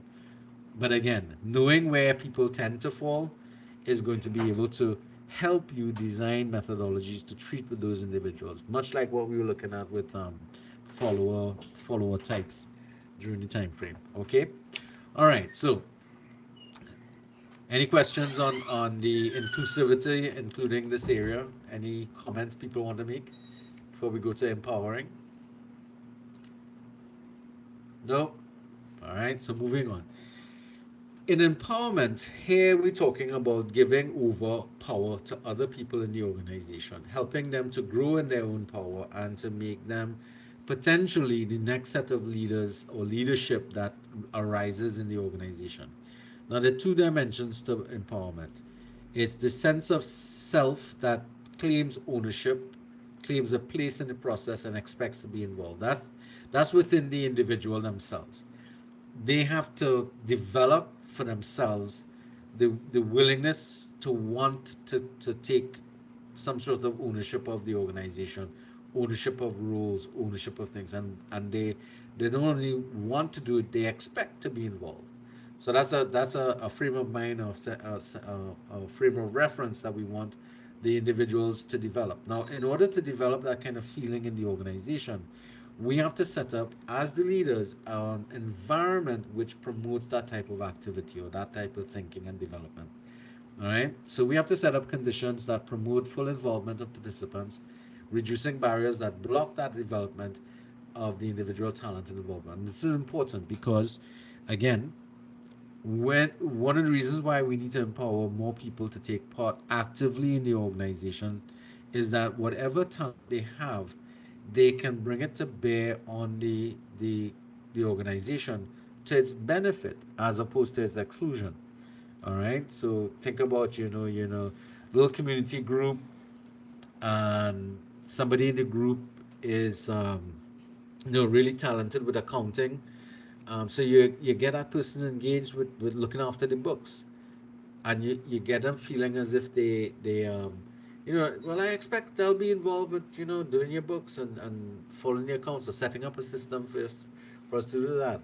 Anybody here is involved in any sort of community-based group activities, community groupings, or community activities in your where you live, or maybe where you work, possibly? Nobody? Wow, just checking here. Nobody. It's interesting. Something that you all need to think about, getting engaged with your communities around you. All right. Okay. So we understand what the two key areas are looking at doing. Um, so again, this really kind of reinforces that whole idea of um, developing that feeling that I have a right to be here, I have a right to think and feel and be involved and do things in the organization. And we have to block out things that will help not to create that situation. So empowering environments are learning have a learning environment. So therefore, as a leader, we have to, in creating a learning environment, it means that we will also be creating an empowerment environment. And that's a kind of critical thing because, again, we have to try to create that environment where people want to become involved, that they're inspired to get involved and take charge of things without necessarily um, being afraid of making mistakes along the way. That so you don't set up a situation that people are punished in a punitive manner when they take a chance and they don't get it right the first time around. Those kind of things are going to be problematic. Now there is a group in the class that's going to deal with power and influence, which really will take this a little further. So we have to understand that empowerment comes from power, and we need to empower. We need to kind of understand a little bit about what power is and how it works, that type of stuff.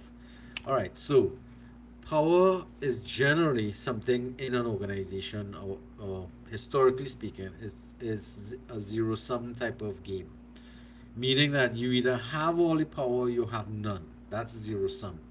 So I have power, you have nothing. That's the conventional approach to things. The changing paradigm is that the reality is that we ought to be sharing our power. Now, the older view of that is that you don't share power, you hold all power to yourself, because when you give up power, you give up um, your ability to control things around you, and therefore you end up with less power. Interestingly enough, this theory is saying to you, actually, when you give up power to other people, you in fact empower them, but makes you more powerful as well. So it's not a zero sum game. It's a game, well, not even a game, but it's an activity that empowers you, or gives you more power because you've given other people power in the organization. And there are issues where I've come across this before because when I was heading up a particular department at one point in time, I used this technique of empowerment, where I would give my subordinate staff a lot of authority to do certain things and approach certain make certain decisions without necessarily having to confer with me, because I'd hand over all the regulations and that type of stuff. And I remember my superior having a serious problem with me doing that. because they come from that traditional view of zero sum power dynamics. And when I tried to explain it to them about this, they were very adamant. No, no, no, no, no, no. I said, well, at the end of the day, and this is an important thing to her, that we have to also pay attention. Although you may give off some of your power and decision making to other people in the organization, it doesn't make you less responsible if things go wrong. And but if they do go wrong, you are essentially the person who's responsible for things going wrong. But does it mean that they got it wrong once, I'll beat them and take it back? No, it don't work that way. Again, remember we are setting up an empowering environment. So yes, errors were made, but they're not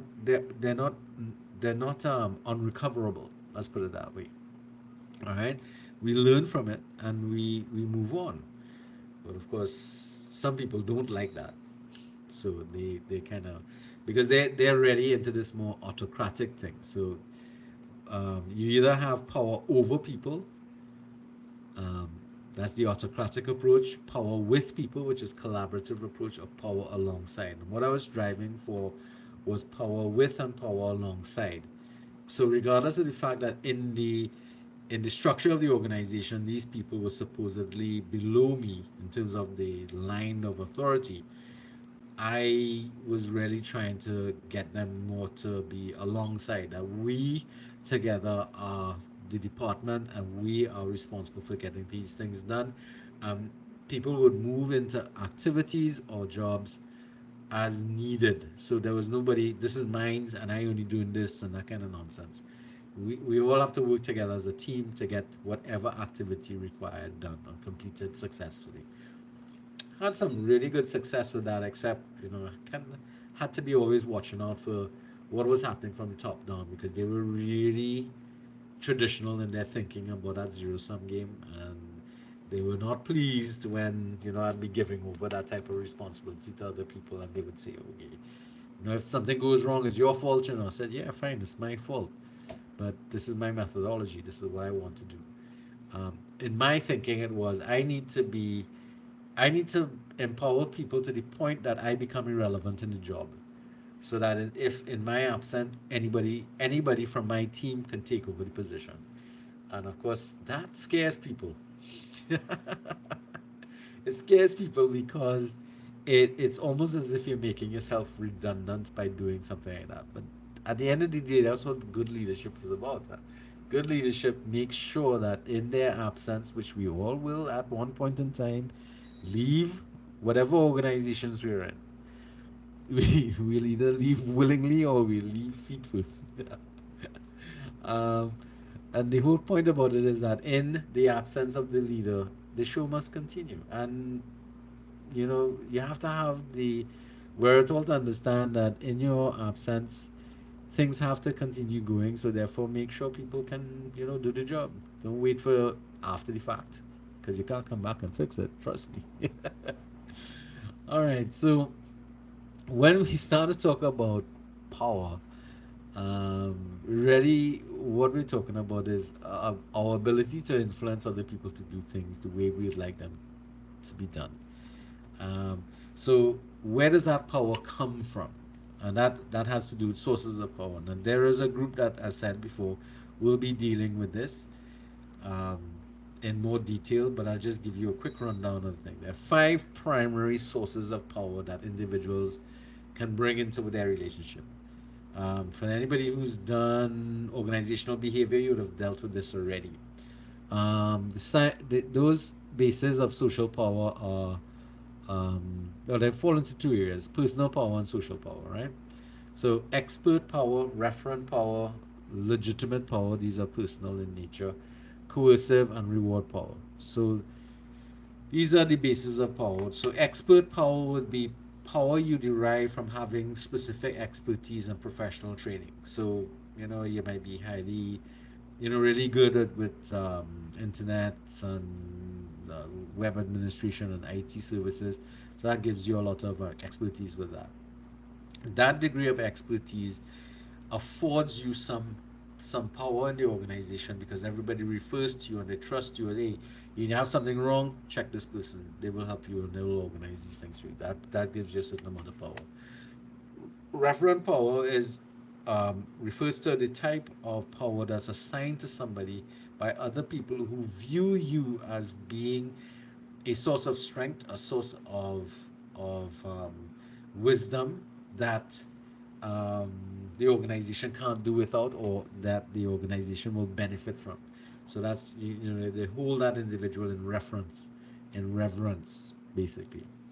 Legitimate power is, of course, the power that is assigned to an individual based upon their formal role in the organization. So if you're given the title of the manager, then that's your legitimate power, and therefore, it's it's where you have the ability to act. Now we have to be careful with this authority because it's it's easily broken. All right, your legitimate power can be broken, especially if you use that negatively, too often negatively. And that brings us to those types of actions you could take. Either coercive power, that is where you influence people through forms of punitive punishment. Sometimes in older days, it was active punishment, and also somebody's trying to get in.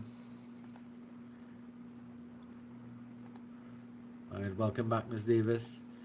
All right. So it's generally what we're talking about here is punitive sanctions, or removal of rewards and benefits.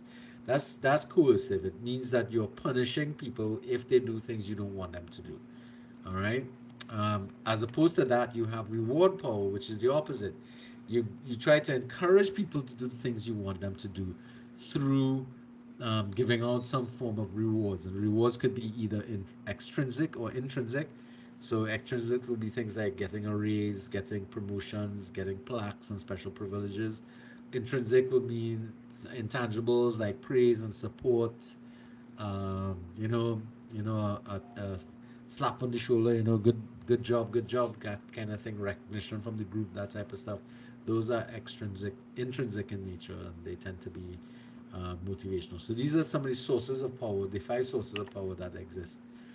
Um, no, you may in fact use some of these things already, or some of you may already have this within the organizations that you're operating, and you want to be careful because if you unintentionally abuse these powers, you could lose them, um, and that can it's very difficult for you to get back, especially those powers that are ascribed that power that is ascribed to you because you're an expert or you have reverent power.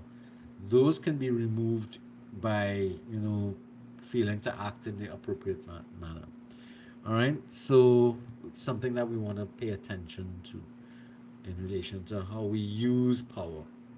So if we only use power in a coercive manner, then we actually damage the legitimacy of our thing, and that happens a lot. If you have a manager that's constantly only just berating people around them, people just they start to lose respect for that person because all they could see is when things go wrong, and they can't see when anything's going right. Or some of us have parents like that actually. The only time your parents take note of you is when you do something wrong, and all the time you're doing things right, they ain't saying nothing because all they want is to keep quiet. That's something that can happen as well. Sometimes we can ascribe power to somebody when they really don't have it because we make assumptions based upon the limited information we have about them. So I like this example that the text gave you here. We give out group work to do, and somebody in your group is an English major, and you assume that because they're an English major, they will be better at writing up the report. The reason that they may be an English major is because they're having problems with English perspective. So again, the same kind of thing. I do that sometimes here. Like for example, I'd ask, so who's an accounting major here? And I'd say, you know about this, and it's because I'm ascribing to you some power that I assume that you have based upon the fact that you're doing accounting. And I'm being wrong. I'm being wrong because I'm assuming that you have it when in fact you haven't displayed anything to say that one thing or the other, whether or not you have that power or not. So this is where we start to get into power sharing. Power is not finite. It indeed can be shared and amplified, and that's what happens when you share your power. It amplifies your power, especially in the community outside in the organization. And this is what started to happen to me because I started to share my power with the staff members who fell under me. Um, it started to spill over into other parts of the organization, and they'd be those people in other parts of the organization would be asking the question, why can't I get this kind of treatment from my supervisor? This kind of stuff, and it started to have that kind of impact across the organization that I was working in at that time. And people were it put a lot of pressure on other leaders in at my level in the organization, and it created a fair amount of animosity, unfortunately. But I know the people that we worked with, started to say, well, why we can't be like Mr. Bassoon? Why I can't do things like that? And it was really at some point in time, it became um, a bit of a hassle, I have to say, because they'd all come to me and complain about their leader. I can't do anything about the decision being made, the methods being used by their superiors. But at least they've come up. I just listen to them. I can't do anything about it, honestly. Once or twice I tried, talking to the supervisors concerned, and again because they were so committed to, and this is the hard part. It had nothing to do with age, and it had to do with mindset. Because these youths were younger than me, these supervisors, but they were brought up with those very conventional ideas of how power is met and dealt with. Wow, that was a really eye-opening experience for me. All right, so that's why we talk about abuse of power and that kind of stuff. We try not to be abusing your power. And we talked a bit about delegation, and that has to do with when you delegate, you don't um, you don't um, you don't give up your responsibility, especially if you delegate without without without providing sufficient support for the individual. So you might delegate a job to somebody else, but you don't provide them all the resources they need. That actually is it it negates against building empowerment, because what you did is basically set them up, and you set them up to fail and look bad.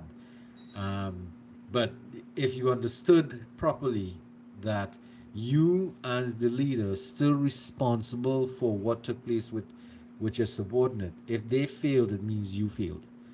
But there are some leaders who are very sinister with the way in which they go about delegating. So they'll delegate so that they can show you up to be incompetent by setting you up, kind of thing. And that's a really, um, the word I want to use is Machiavellian attitude towards developing, towards the use of your power in an organization. It's really a nasty way in which it's done. So here they're talking about hoarding power and trying to hold on to your power. This is something that a lot of conventional people will be looking at, trying to make sure that they manage and that they will always have. And it's a useless thing as far as I can see. And this model is telling you to give up your power to become more powerful. That's in essence.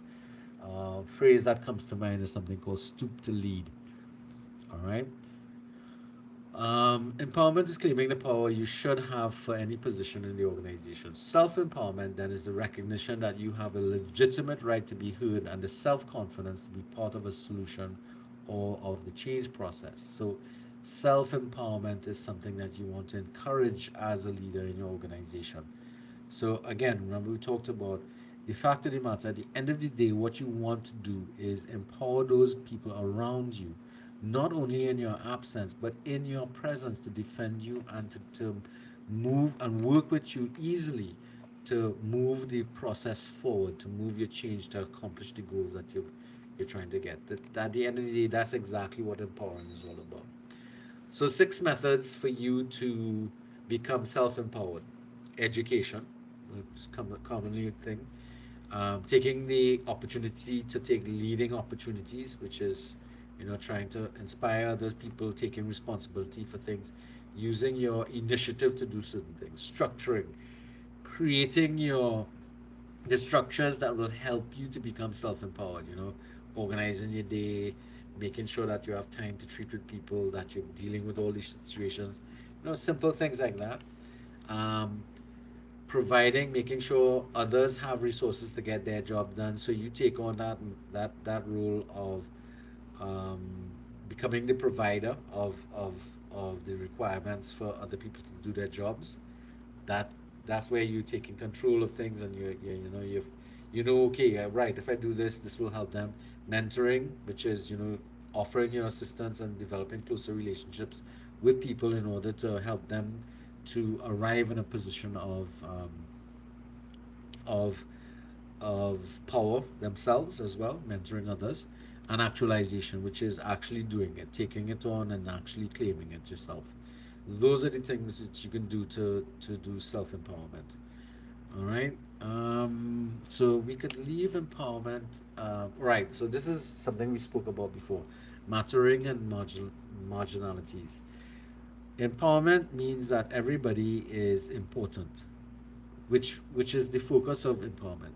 Em- When we empower the people in the organization, what we're doing is we're making them believe and see and feel that what they do, what they think, and what they focus on is important to us and important to the organization, as opposed to us creating feelings of it matters, is creating the situation of marginalization, which is the opposite of mattering. When we marginalize people, we are basically telling people your ideas are not important, your actions are not important, your job is not important, and therefore you're peripheral to everything else that is more important. Oftentimes in organizations, you find those individuals who are technically at the lower end of the employment spectrum tend to fall into this area. So people like messengers, clerical staff, sometimes custodial staff tends to fall into this area. They are looked upon as not important to the operations of the organization, and that is unfortunately a type of action or behavior that is endemic of some people within an organization. I know I had some experiences with this before, where uh, we went to well, again, I knew there are lots of people who treat the custodial staff in the organization in Costat I'm talking about really badly. They don't want to touch them. They don't want to talk to them.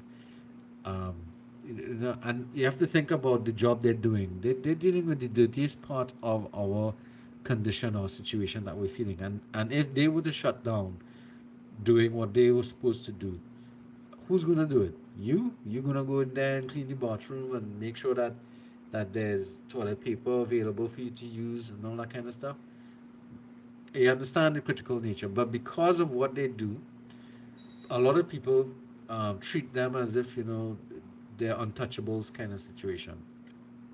And I remember being we were in this formal in activity where we were honoring some of the older individuals in our when I say older, the what we call people with us longest in the organization.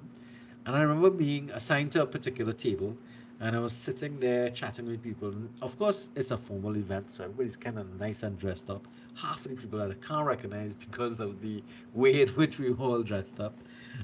So I was asking, so who's this and who's that, and where do you work, what part of the organization?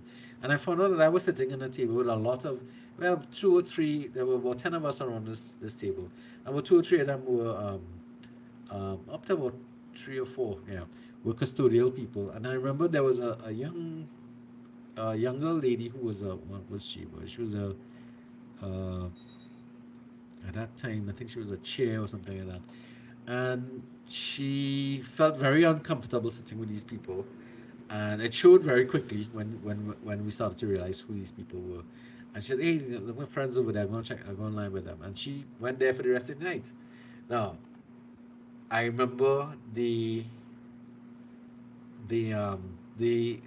clerical staff, the custodial woman said to me, if you want to go with your friend, you could go here. And I said, no, we're supposed to sit here, and I want to get to know you guys better. And it's because this particular person really felt um, that if she lined with them, it would have meant something less for her. It was a really stupid, weird reaction, but it's unfortunate that that actually still happens around us today.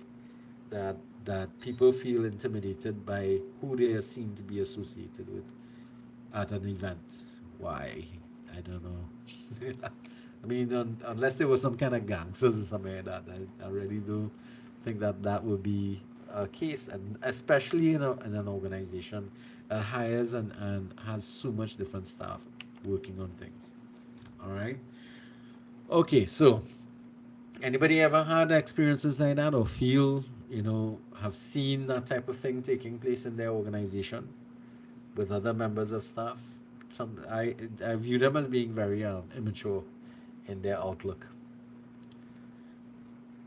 All right, empowering environment. So we talked about the need for us to develop empowerment environments that encourage empowerment. And generally, what we're talking about is creating learning environments, an honest thing, where people are willing to take chances. They're willing to take risks and not feel as if they will get ridiculed for it or punished in any punitive or worse manner based upon that. And you have to create it so that it's not an illusion, it's actually a real thing, that people don't feel threatened by taking chances, by offering solutions, and they won't be ridiculed for doing it. So, like, in the classroom setting where you make the broad statement of, there are no stupid questions in class, and then you go about humiliating people when they ask questions that you think are humiliating. So again, this is something about the dynamics that you have to create in your environment, in your group, in your leadership. You have to create that culture in which you are supportive to other people, taking responsibility, learning on the job, that type of stuff. Those are the environmental things that you have to pay attention to. We spoke already about delegation and the fact that although you delegate tasks to other people, be prepared to ensure that the responsibility of the accident, the mistakes will be yours to bear, and you're not setting people up to fail in the environment as going on there. All right, so now we come to probably one of the most critical elements is about ethics and ethical behavior. The relational leadership model is one that is hinged upon ethical values. So it means that all of the decisions and behaviors taken by the leader and by extension the members of the organization have to be driven by commonly accepted values and standards that are that are good or moral in nature. All right, so we have to decode some of these things here because we can have some problems because we tend to use ethics and morals interchangeably in discussing these things. So let's start with first off, there are some differences, all right, between ethics and morals. Ethics is the social rules that govern and limit our conduct, especially what we consider to be right or wrong. And it comes from the Greek word ethos, which means character or sentiment of the community. Other definitions of ethics includes the principles of conduct governing an individual. So principles of conduct governing an individual or a profession. So you get like the code of conduct or code of ethics or ethical standards. All right.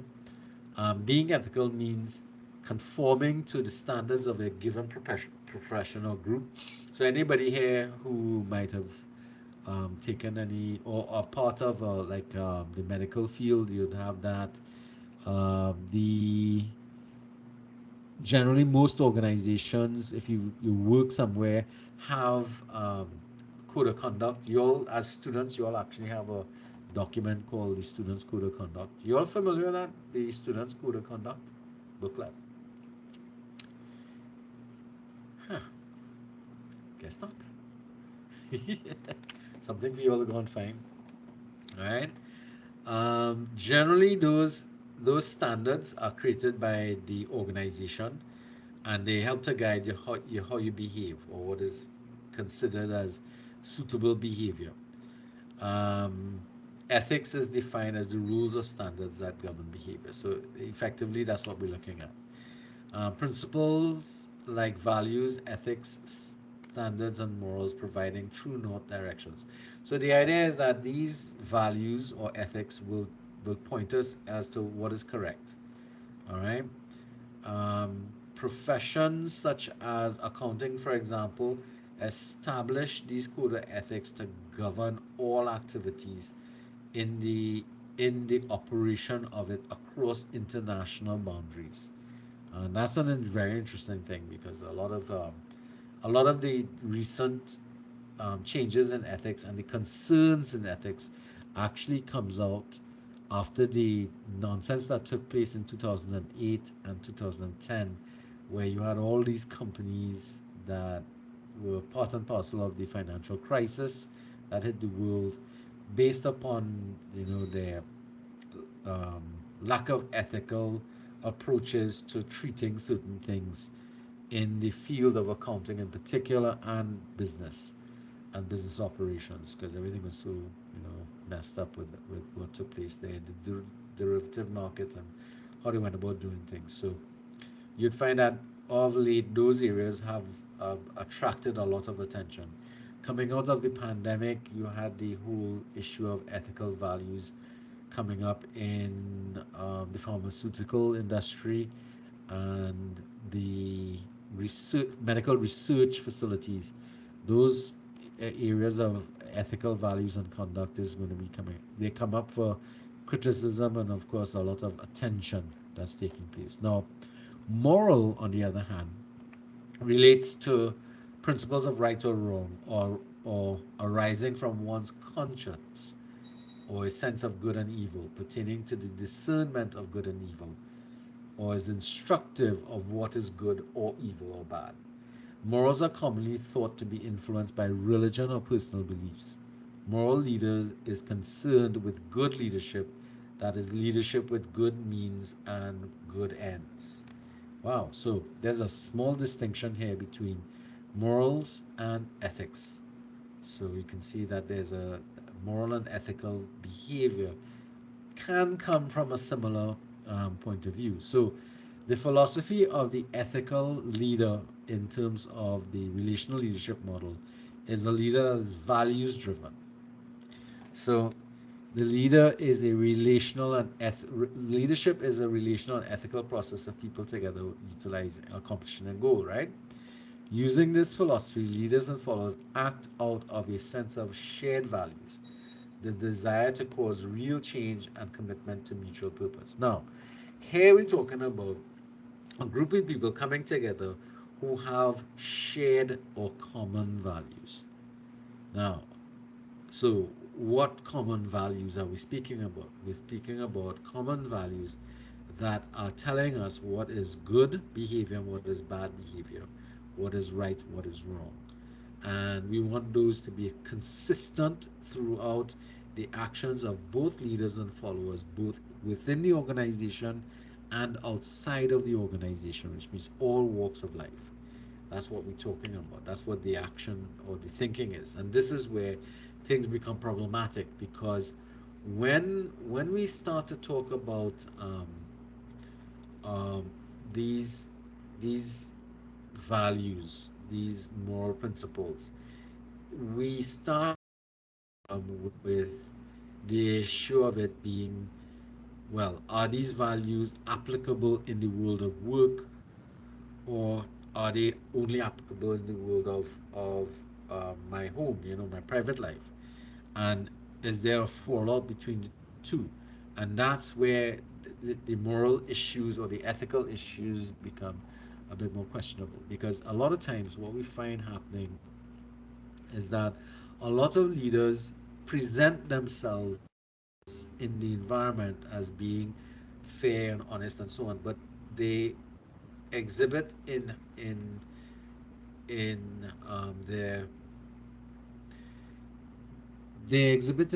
their private lives something different. Now, the a lot of theories about leadership speaks to leadership ignoring those values, or those things. So they speak about leadership as values neutral or values driven. This model is values driven.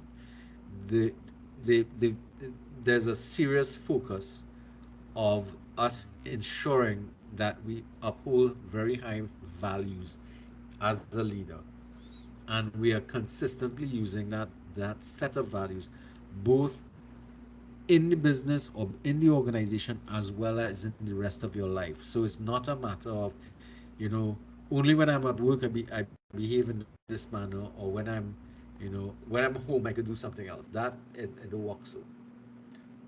uh, okay, not sure why that yes is there, but we'll see. Okay. um,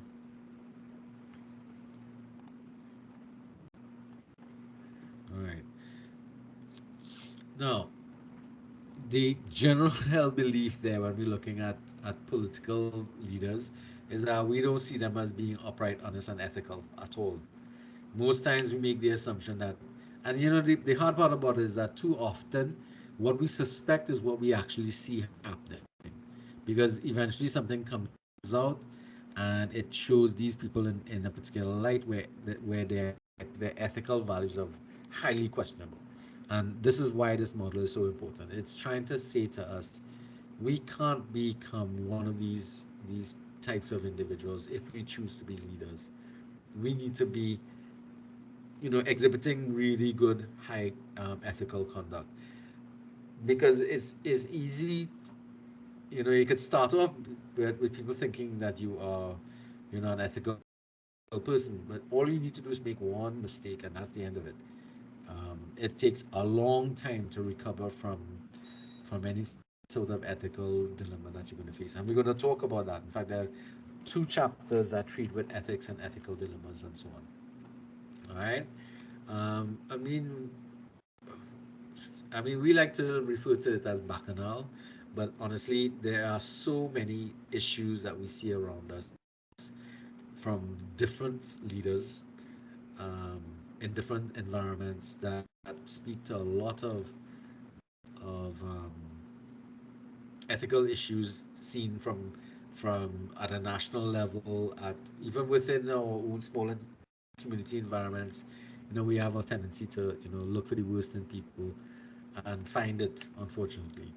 All right. So at the end of the day, basically, what we're talking about here is that the leadership model speaks to the need for people to be really seriously in tune with their ethical values, meaning that you don't want to take up leadership positions if you think your value structure or your value systems are lacking in any form. If that's the case, correct that before you get into a leadership position. That's basically what we're saying in this thing. Now, it's not a one and done deal. That's the other thing, because developing your leadership is something that takes time, and of course, understanding yourself and understanding your your value structure is also going to be an important element as well. Now, one of the things that people have problems with sometimes is when our ethical values are highly connected to a religious body. They of course bleed across, because of course we don't exist in a vacuum. They sometimes those values that you bring across from a religious background lead into conflict into the workplace, and that leads us into what we call cognitive discord, or dissonance, as the case would be. That issue is problematic if you find yourself in an organization where its behaviors or its actions are creating cognitive dissonance for you. You need to leave that organization, because unless you're willing to change your standards or your values so that they're more concurrent with each other, then you need to get the hell out away from that organization if you're feeling that sense of discord in your brain, in your heart, that kind of stuff. But a lot of times, however, there's a kind of a reverse to that as well. Is that sometimes the value structures coming out of particular um, religious bodies speak to a type of world that doesn't quite exist. So you have a bit of fallout between what your belief structures are in your religious organization as opposed to what's taking place in the world of work, and that can lead us to some other issues that have to be resolved, and whether or not you're willing to put up with certain things is going to be, if you feel that you're going to compromise. Then again, if you don't feel that you could compromise, don't bother about it. All right, so that's going to be something that is going to be an ongoing challenge for you working in the environments that you find yourself operating, taking part in those type of organizations that you might want to get involved with.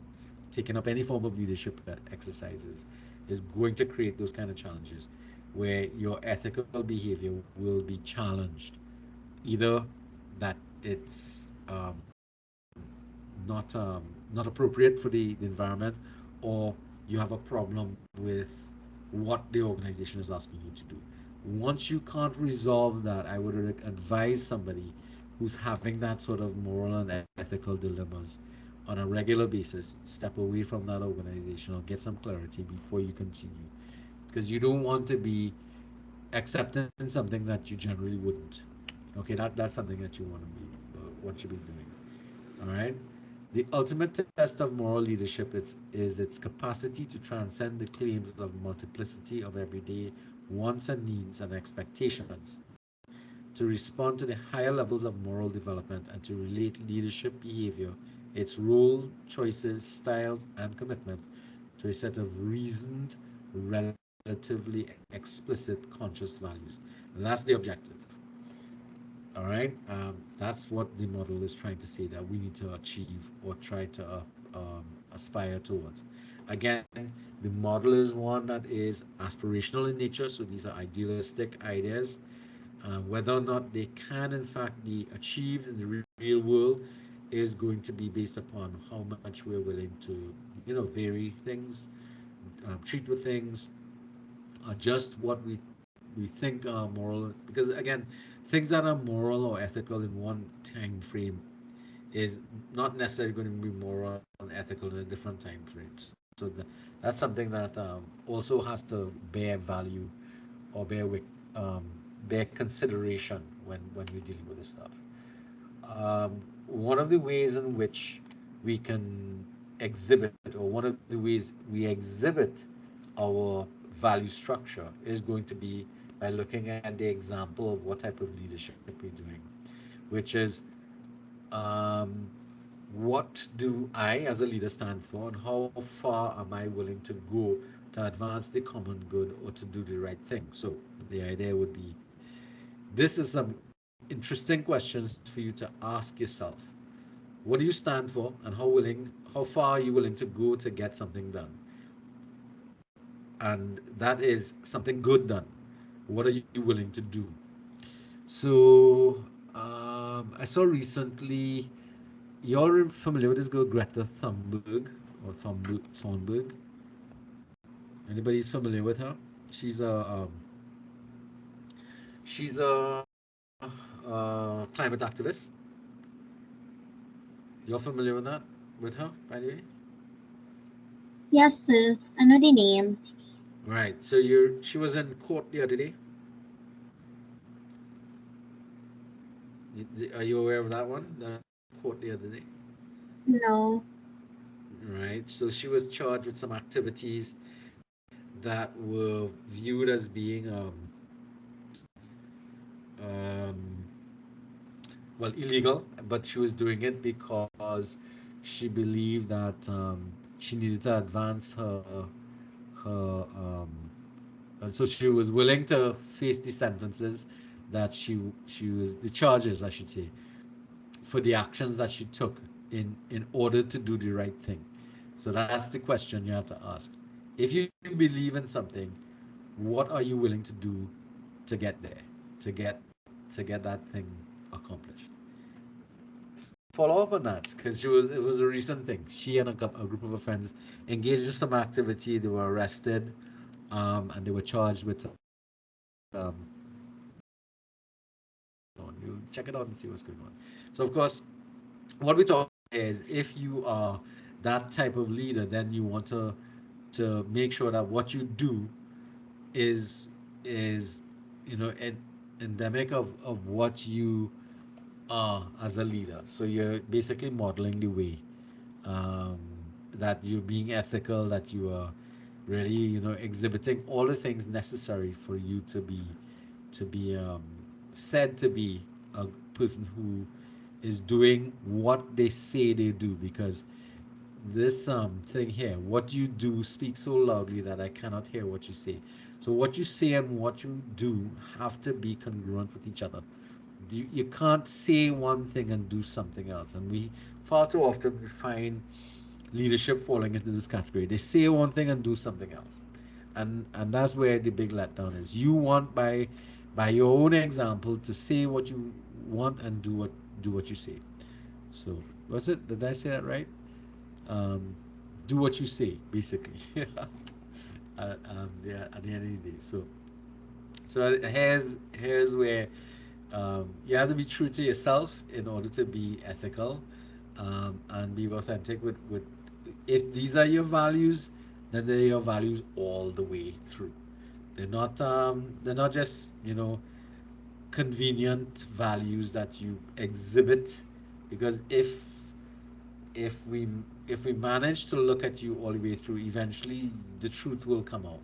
So you can't be that's sort of like a false thing. It has to, because it will end up showing itself, and regardless of how careful you might like to be, if you are being at any time dishonest, it will rear its head, and you won't even realize it when it does.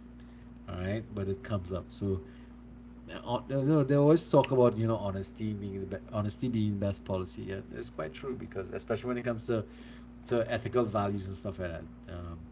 And especially if sometimes, and this is another part of it here, if sometimes it means you have to stand alone because other people are saying, no, no, you need to do this, you need to do this, you need to do this, and you're saying, no, I can't do this because, you know, um, this is just, I don't feel comfortable doing it. And that's that cognitive dissonance that I was talking about.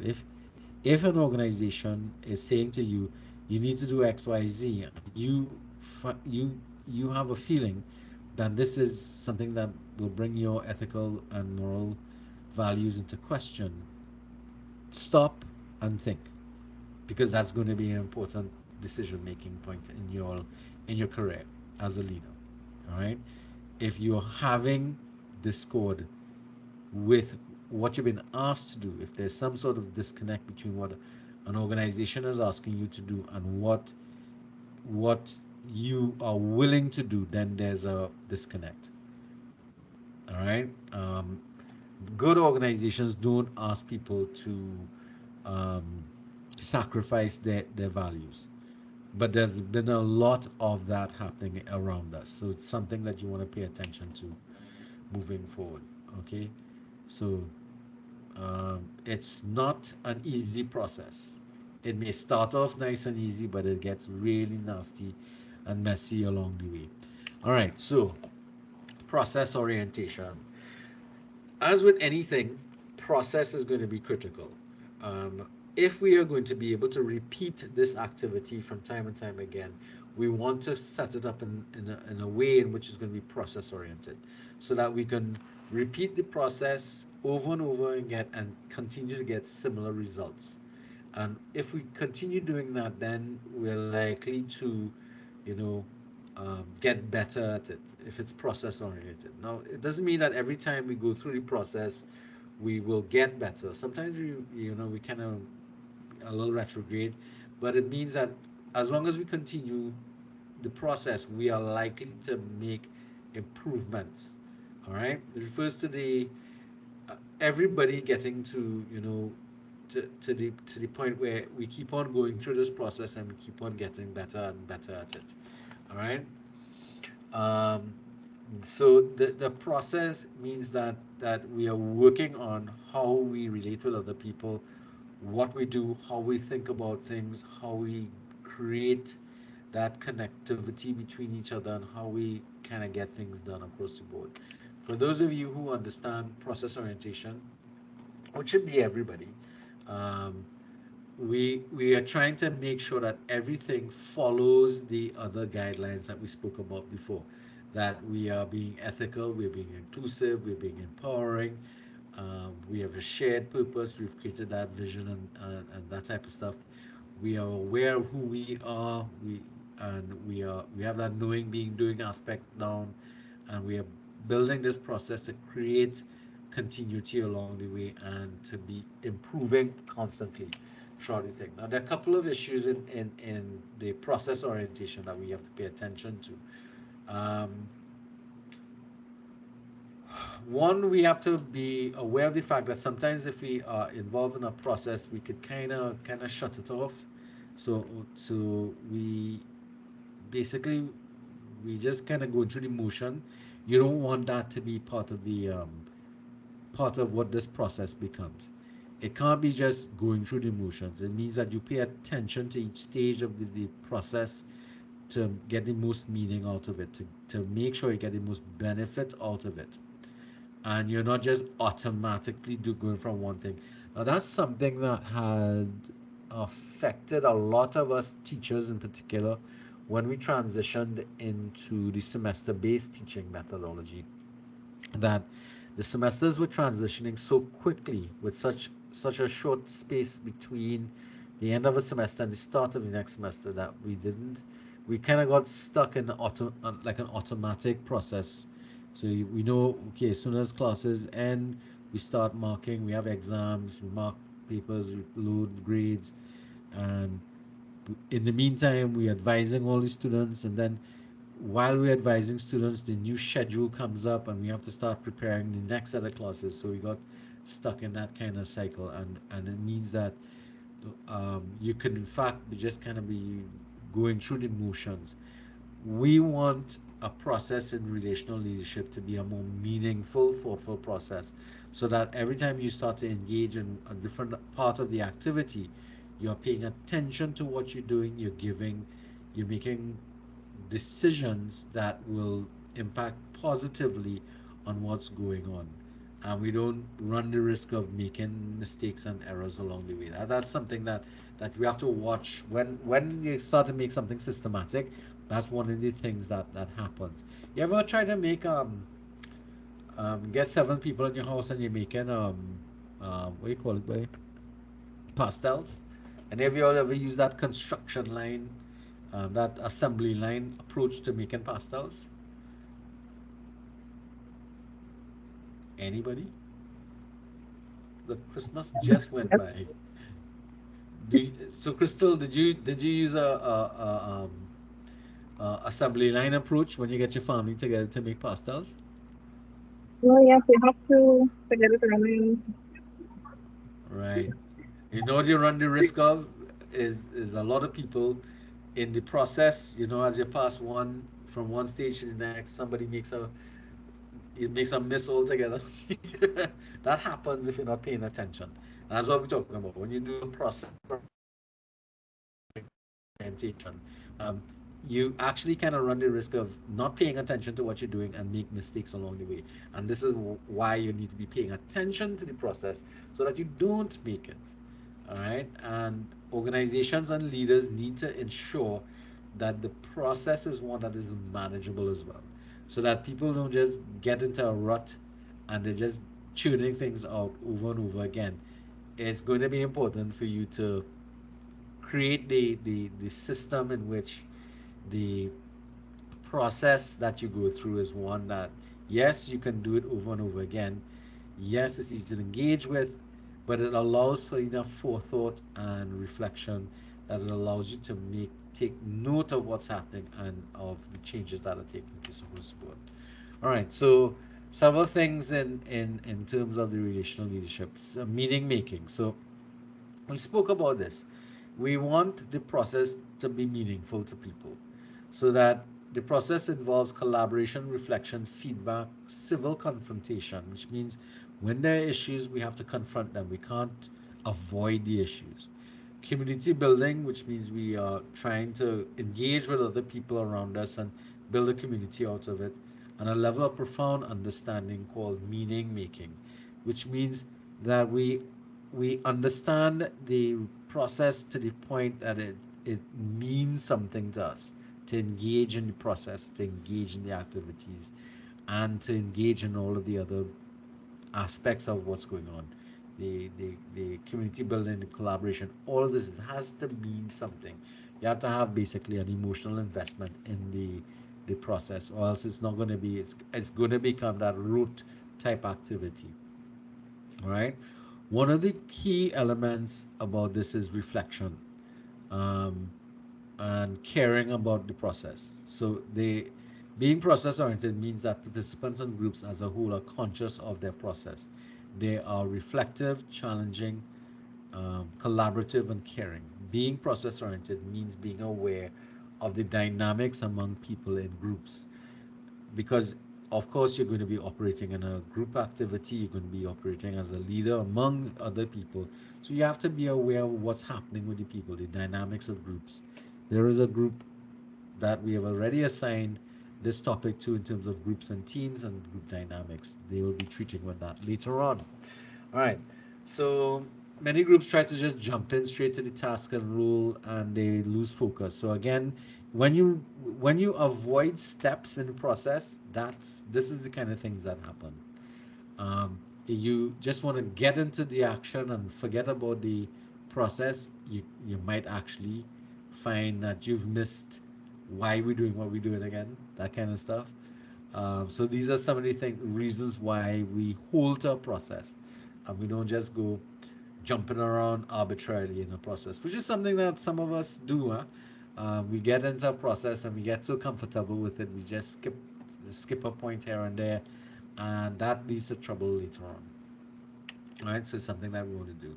So in the process, we have to develop cooperation and collaboration. That's really something that is important to make sure we develop, because in a lot of systems that exist, we find that competition is what is posited as the better approach.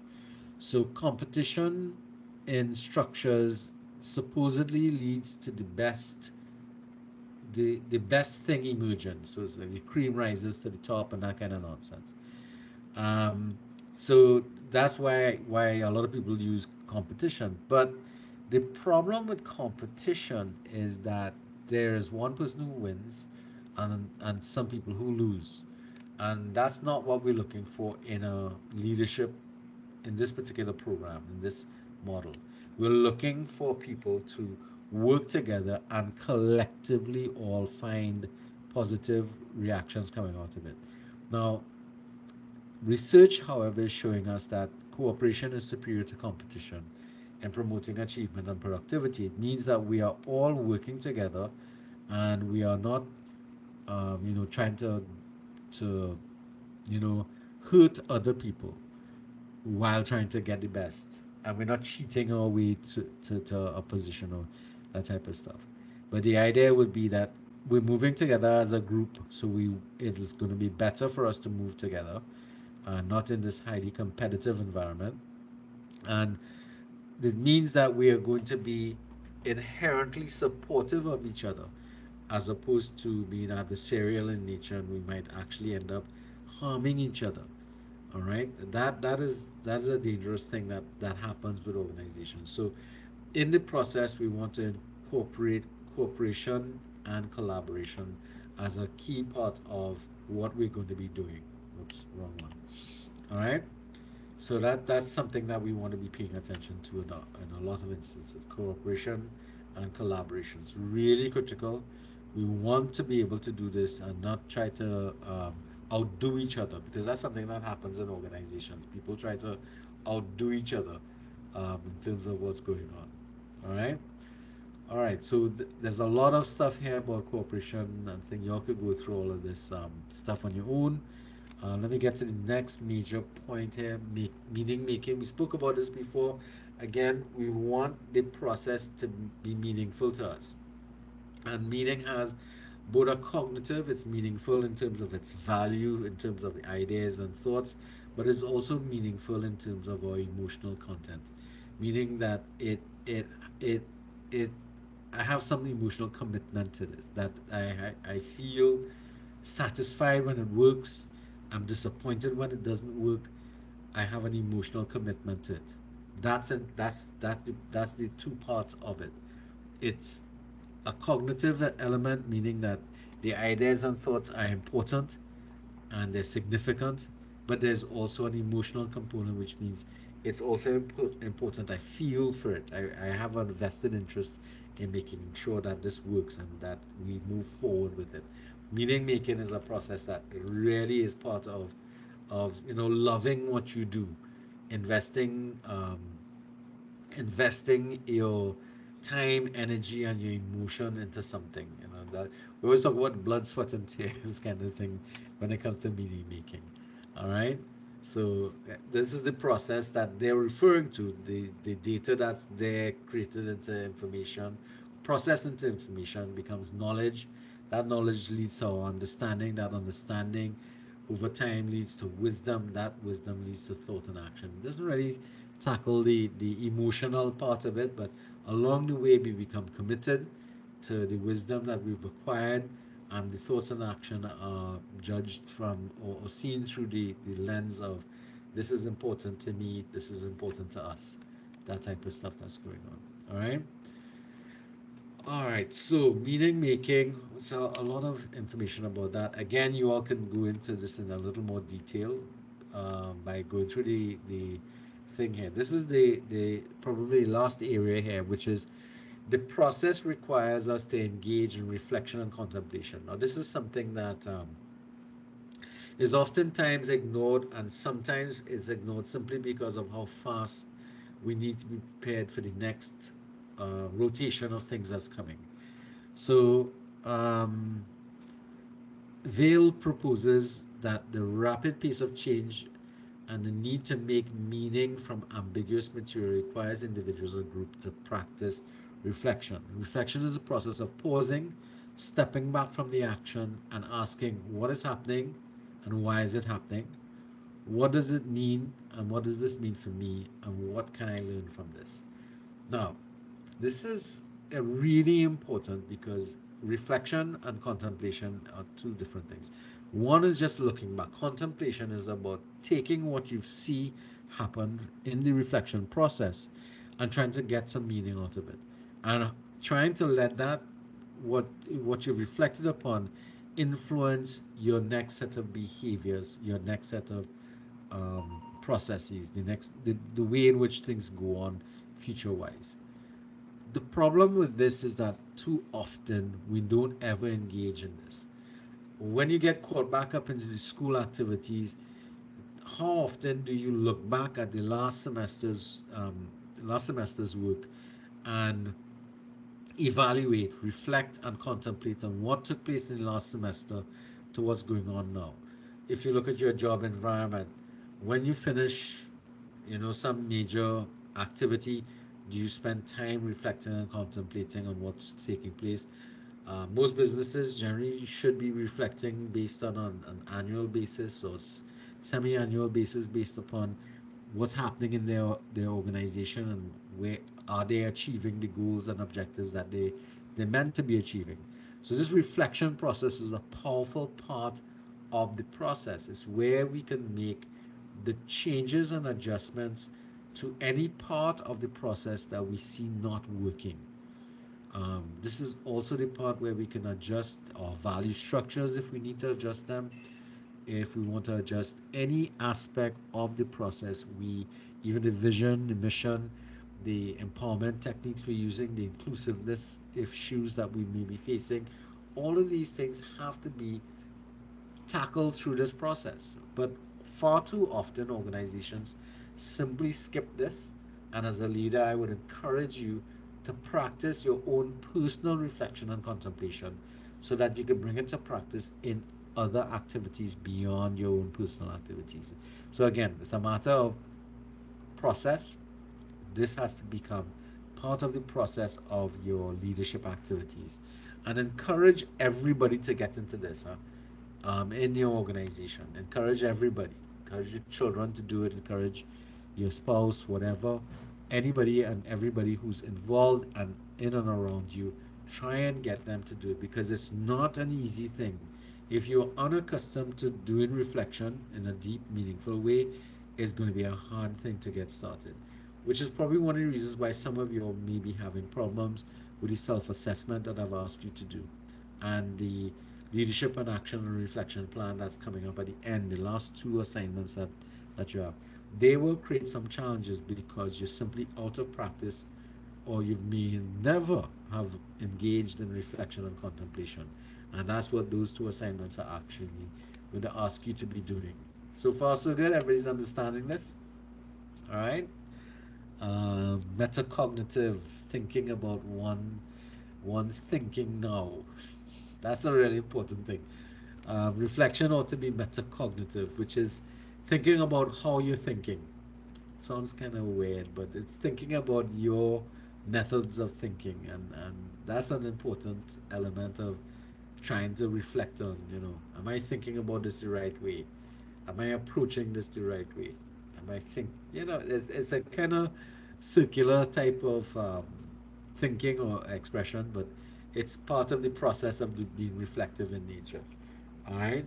Another aspect of reflecting is not only to focus on what went wrong, but also what did we do so good, and why did we get it to work, and how can we make sure this happens the same way the next time. That's another part because when we do reflections, we tend to have a tendency to focus on failures, but we also need to reflect on positive aspects. That's another element that we want to talk about too. So reflection is really important across the board. So retreat, renew, return. That's the approach. Now, a lot of organizations in the past used to do these kind of retreat and renewal programs, and they would actually spend money on it. But as things got harder, some of these things fell off the calendar list, and unfortunately, you don't get the opportunities to do that often across the board. So it's something that, as I said, you all need to be doing. Anybody here ever used to do um, any form of journal writing, their diary kind of thing when you were growing up? It's an action activity like that. I mean, though the focal point of your diary might be, of a very personal nature, it's a form of reflection and contemplation. Um, if you ever did it, then it's a kind of interesting approach to actually tackle your self analysis, that type of stuff. All right, so we come to the summary here. So again, what we're looking at here is the fact that there are all these aspects of the relational leadership process that we want to pay attention to. So if we remember from the very beginning, what we're speaking about is the fact that it's process oriented, that it requires it requires inclusivity, it requires a vision or purpose, we require inclusion, and anybody remembers the last element? What are the five components? Process oriented, inclusivity, empowerment, and See, this is where I know nobody's listening. Let's see. Anybody remembers that fifth one? Huh. You all didn't realize there would be a quiz, huh? Hmm. It was the one diagram I put up.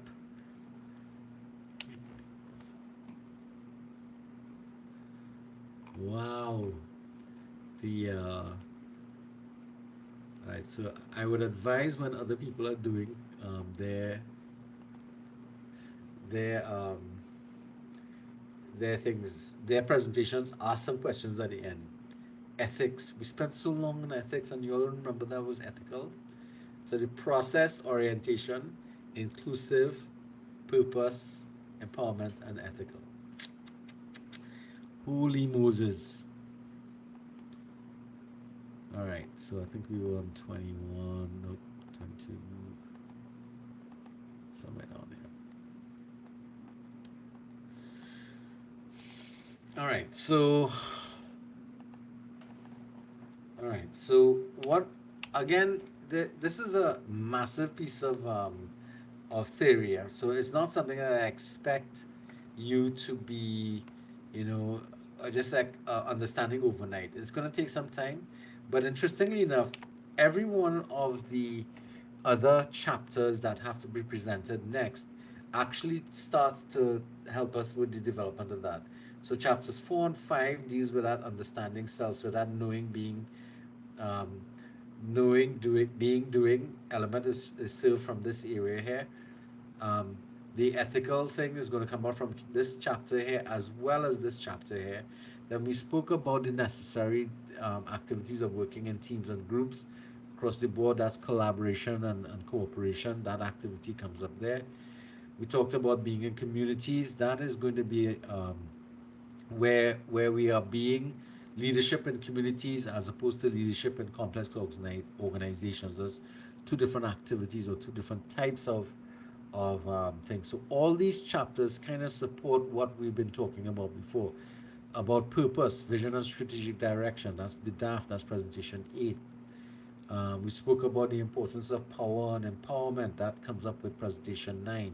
So you have that whole chapter on power and influence. And then, of course, the last chapter here is on the chapter on leading change, which is one of the major things that we've been speaking to across the board. All right. So at this point in time, I would ask basically, are there any questions that people would like to ask?